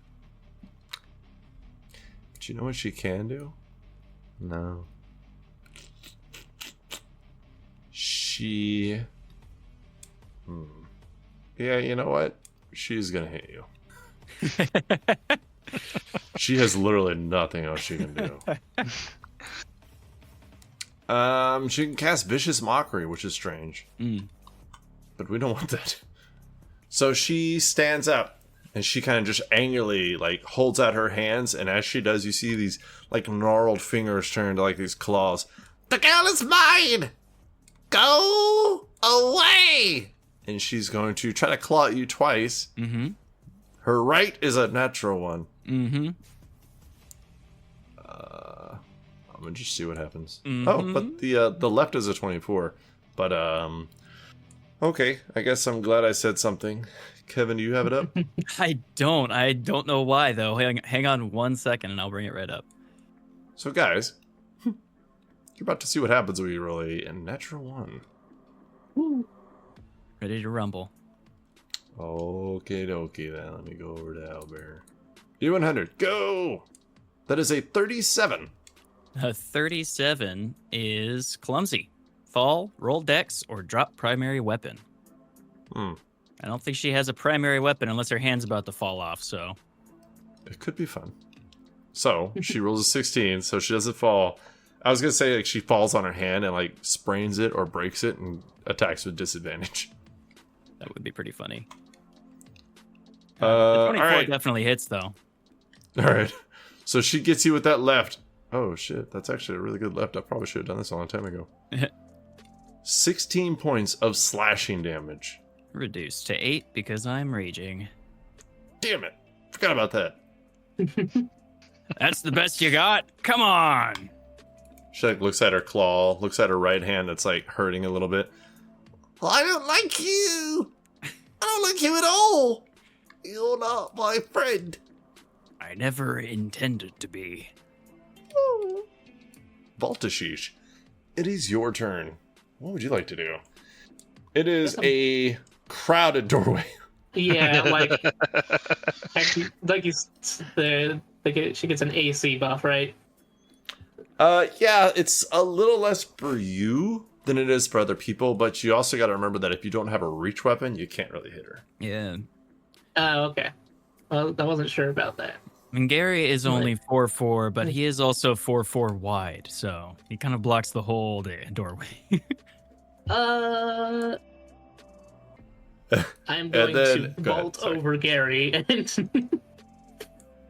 get to the other side. All right, so if you're able to do it, it'll be your action, or I'm sorry, it'll be your movement. If you're unable to do it, like you bump into Gary because he's so stocky, then it'll be your action and you'll just be back to where you were. Yeah, okay. Gary, you're pretty short, so let's say DC 10, because it's not really that difficult. All right. That's a 23. Yo, Jesus. let's go. DC 24. No. So you vault over Gary through the doorway beside the hag, and she just kind of watches you do it with her mouth open. She's like, What the fuck? You can't just make people do things they don't want to do. And let's go ahead and attack her. Make sure I have my... Okay. by the way, there's That's a 23 to hit. that will hit. Yes, sir. And I will go ahead and use Searing Smite. Oh, shit. Oh, dear. And that's... As your weapon lights up, Why can't we be friends? Yeah, You do it again. kidnapped a girl, and then you tried to make her into a hag against her will. That's not nice. And also, your cookie house offends me. Lies. And you know what? Yeah, let's just go ahead and do that for Searing Smite. How much is that? Second, an extra d6, so 1, 2, 3. Just gonna go all out here. Just because. Use a third level spell slot. Oh, Where- shit. That's a total of 4d6. Volta hitting the boom button. 17 damage. A lot of ones, my guy. She had 16 hit points. Hey! Oh. So as you smash into her, what does it look like as she just breaks, her bones just cracking under the pressure of your weapon? She bursts into flames. Oh, shit. Yeah. Um, She's on the floor, on fire, just bones cracked and in a heap And then I make of sure green that skin. I'll go ahead and make sure Renetta's out of not getting caught by the flames. I'll put out the fire, Gary says as he starts smashing the body with his hammer. Oh, thank God! With all the smoke, I can't smell Tamsin anymore. It smells like a bakery in here. Renetta is gagged and she seems unconscious, but it doesn't look like she's unconscious because she was like knocked out. It looks like she was magically put to sleep. Alright, well, take off the gag at least. We're no longer sparkly. No longer sparkly. Oh no. After smashing the body a few times, Gary calms down. Whew. Sorry, I got a little worked up there. I mean, 16-hour shifts, they take a toll on your body and your mental as well. It was more or less the nature of this cookie building. For some reason, it's disgusting to me, and yet seemingly delicious. Well, I think that's your own thing you're gonna have to get through there, bud. Well, guess we need to. Should we wake her up? Try and wake her up first, or just take her back? I say we just take her back. Pick her up, take her back. Can we try and wake her up? I mean, sure. I was asking. I'd prefer to make sure that she's all right with being hoisted above someone's shoulders before we just haul her back to town, or else this could be a legal suit on our hands when we get back. Don't wake her up next to bloody. Fair enough. Fair enough. Consent. Yeah, Vault, if you would like to try and wake her up. Yeah, I'm gonna move her out of the room with the bloody corpse in it first, so she doesn't have to wake up next to a smashed up corpse. While everyone's doing that, can I look around the room for something cool? The room you're in, or the one behind you, where you see like a toadstool as an umbrella over a bed, where the bed is actually made out of Laffy Taffy. Oh my god. The room they were just in. Specifically, maybe the smashed corpse. Oh, you want to look around the ritual room, huh? Mm-hmm. She has absolutely nothing, minus the rags that she was wearing Got it. on her. Doesn't hurt to look. Old habits die hard. Well, she had a quarterstaff, but somebody shattered it. Oops. Just, try gently shaking her awake first. She does not wake. All right.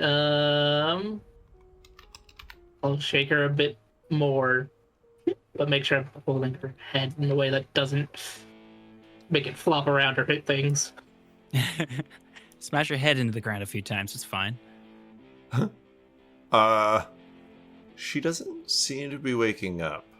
All right, we'll try the splashing water trick. Oh, go ahead. Bonk. As the Open corpse falls canteen. out of his canteen, he pours a little bit of water on her forehead just to start. Not a full dump, just a little bit. She is baptized, but not awake. Well, I've run out of my ideas.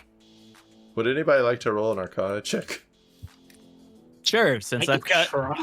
arguably the best Arcana, I'll give it a shot. I will give the help action. Thank you. How are you helping? Looking over the sleeping girl as well. Well, it's the same either way, so a 9 you get. I can't believe that. She's still asleep. Damn, that's crazy. I don't know much about this, but let me think back. I've got a bag full of potions. Do you want to start shoving things into her mouth? That's a nat 20 on Arcana. I rolled for 22. Oh, okay. You think she's just magically put to sleep, and you don't know when it was cast, but it can last up to 8 hours. Well, I think it's as simple as, she's been magically put to sleep, and, she'll definitely awake. I just think it's going to be a set number of time before she awakes. Okay. Interesting. I guess that means we're carrying her. Oof. What do we think is going to happen when we hit those treants again, though? Oh, well, I would assume that they're definitely our friends by now, right? They were made by the hag we just killed. Well, what do you think, Thompson?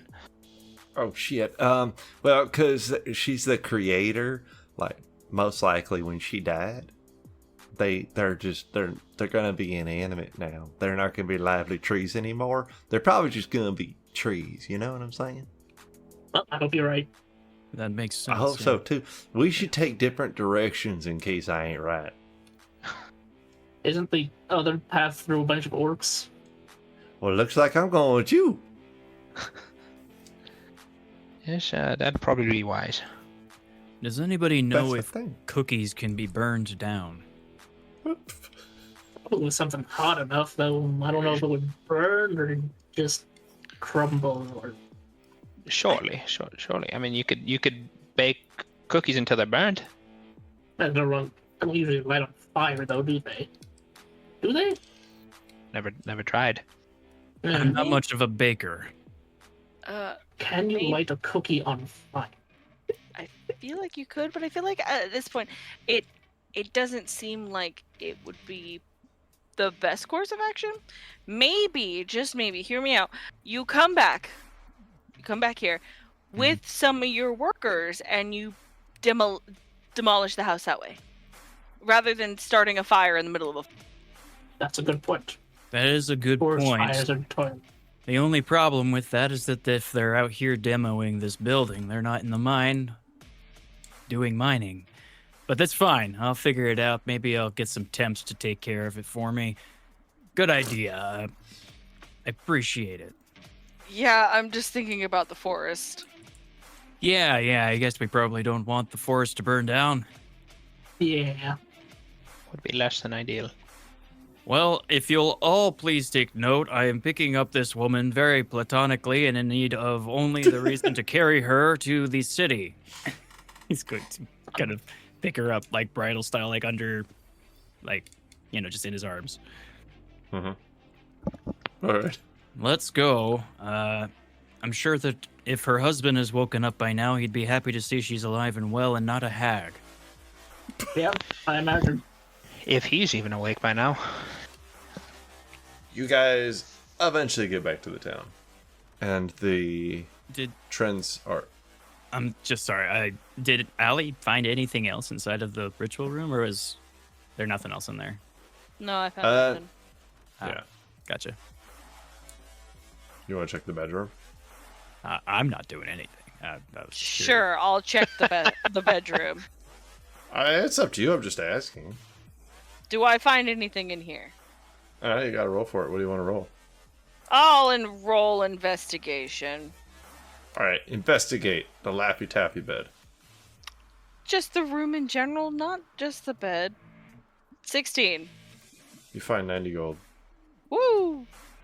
Nice. Oh, we're rich. We're rolling in it. There's like a little bit of blood on it, but it's fine. Can I roll a sleight of hand so that they don't see that I found that 90 gold? You are around the corner when you find it, so yeah, you can go ahead. Roll a sleight of hand. That's an 18. Total? Yeah. Unless I get advantage because I'm around the corner. No. I'm trying to remember. Who was it that had an 18? I have an 18. My character wasn't really paying attention anyway, so even if I did have that, I would be like, eh. So, Vren, you might notice her being a little sketchy. You're just not quite sure what she was up to. All right. I'll keep that in mind. I won't. I'll Don't walk say out anything. the room. Times are hard, man.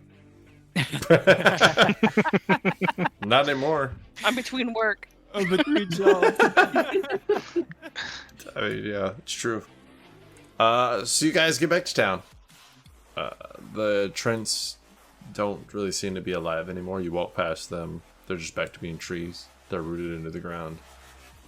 Not animated or living any longer.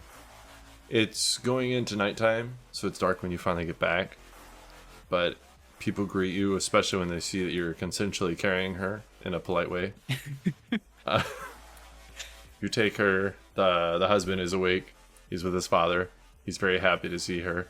He runs up, hugs her in your arms, asks you to let her go, then hugs her some more. Everybody cheers. Yay! We have reason to believe that she's been magically put to sleep and should wake up sometime within the next 8 hours. The father of the husband, he looks at her, looks at his son, smiles, looks up at you guys. Did you kill her? Yes, we did. Gary looks over at Volta. Yep. I show him a bloody hammer. You see a little tear in his eye. Mace, but yeah. You've done me proud. Oh, it done me so proud.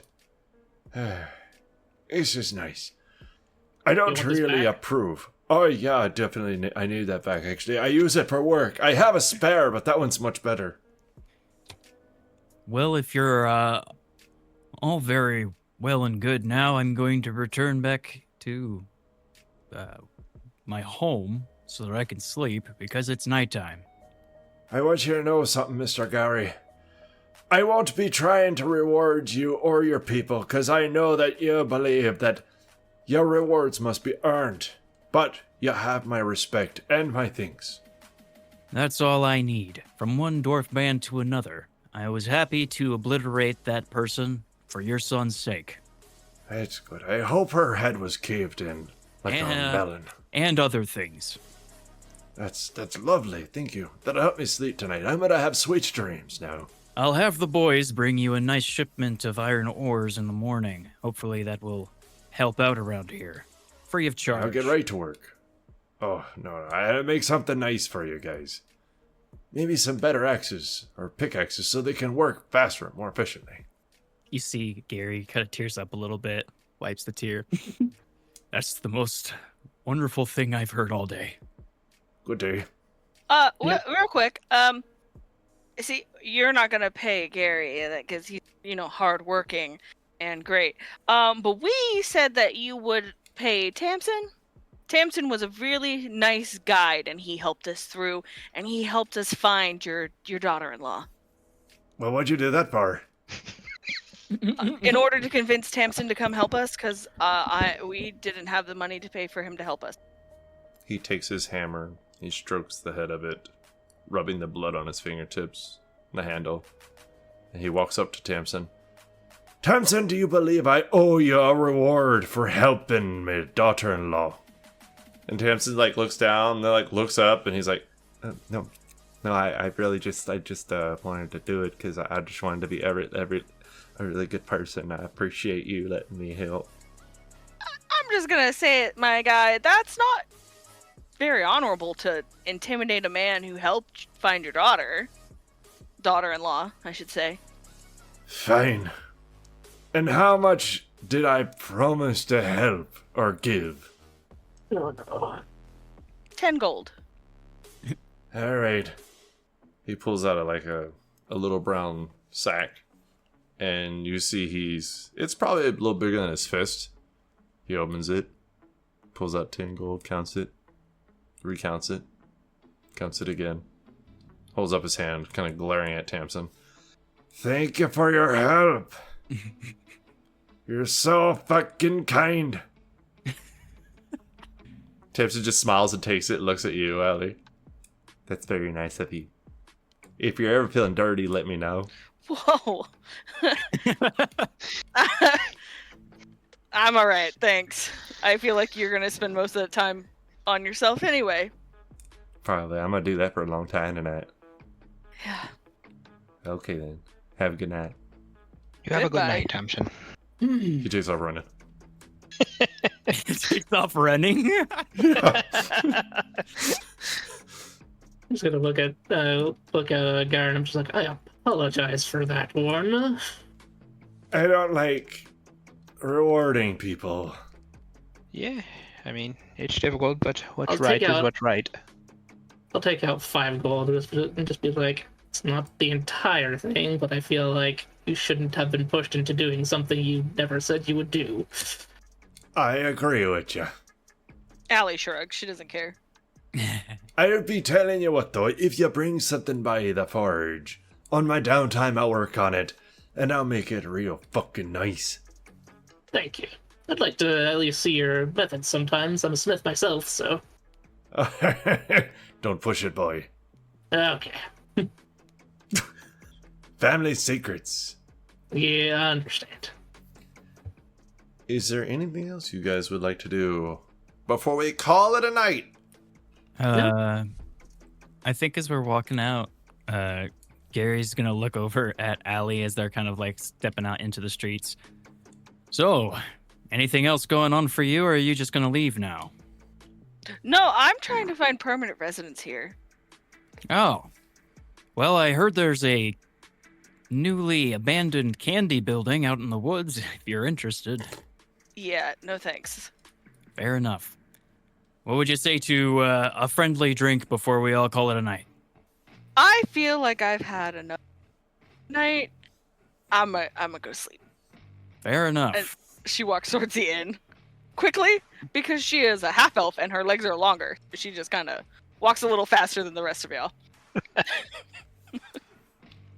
As she I leaves, don't know about me, but She's definitely, like when women speed walk and you cannot catch them? That's exactly what just happened. talking about the longer legs part. But Gary shakes his head, looks back towards the his where his house is, and he says, "I always do that." He just walks home. as you turn around, you see Pasco standing there in front of you. Oh God! What?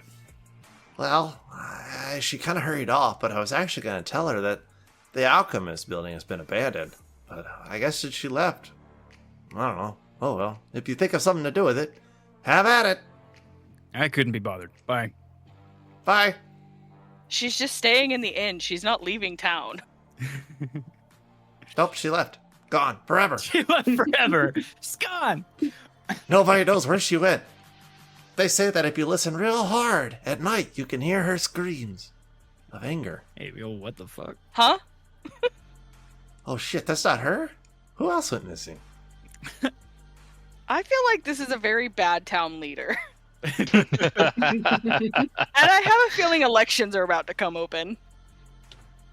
I was gonna make a joke, but I decided not to because it's about Down syndrome. So never mind. Oh, yeah, Yeah, let's not do that. yeah. I was gonna be like, well, my dad's actually sick, and I'm his son. Okay. So, you guys go to your homes. Valtashish, Bryn. Yeah, I'll head back to my tent.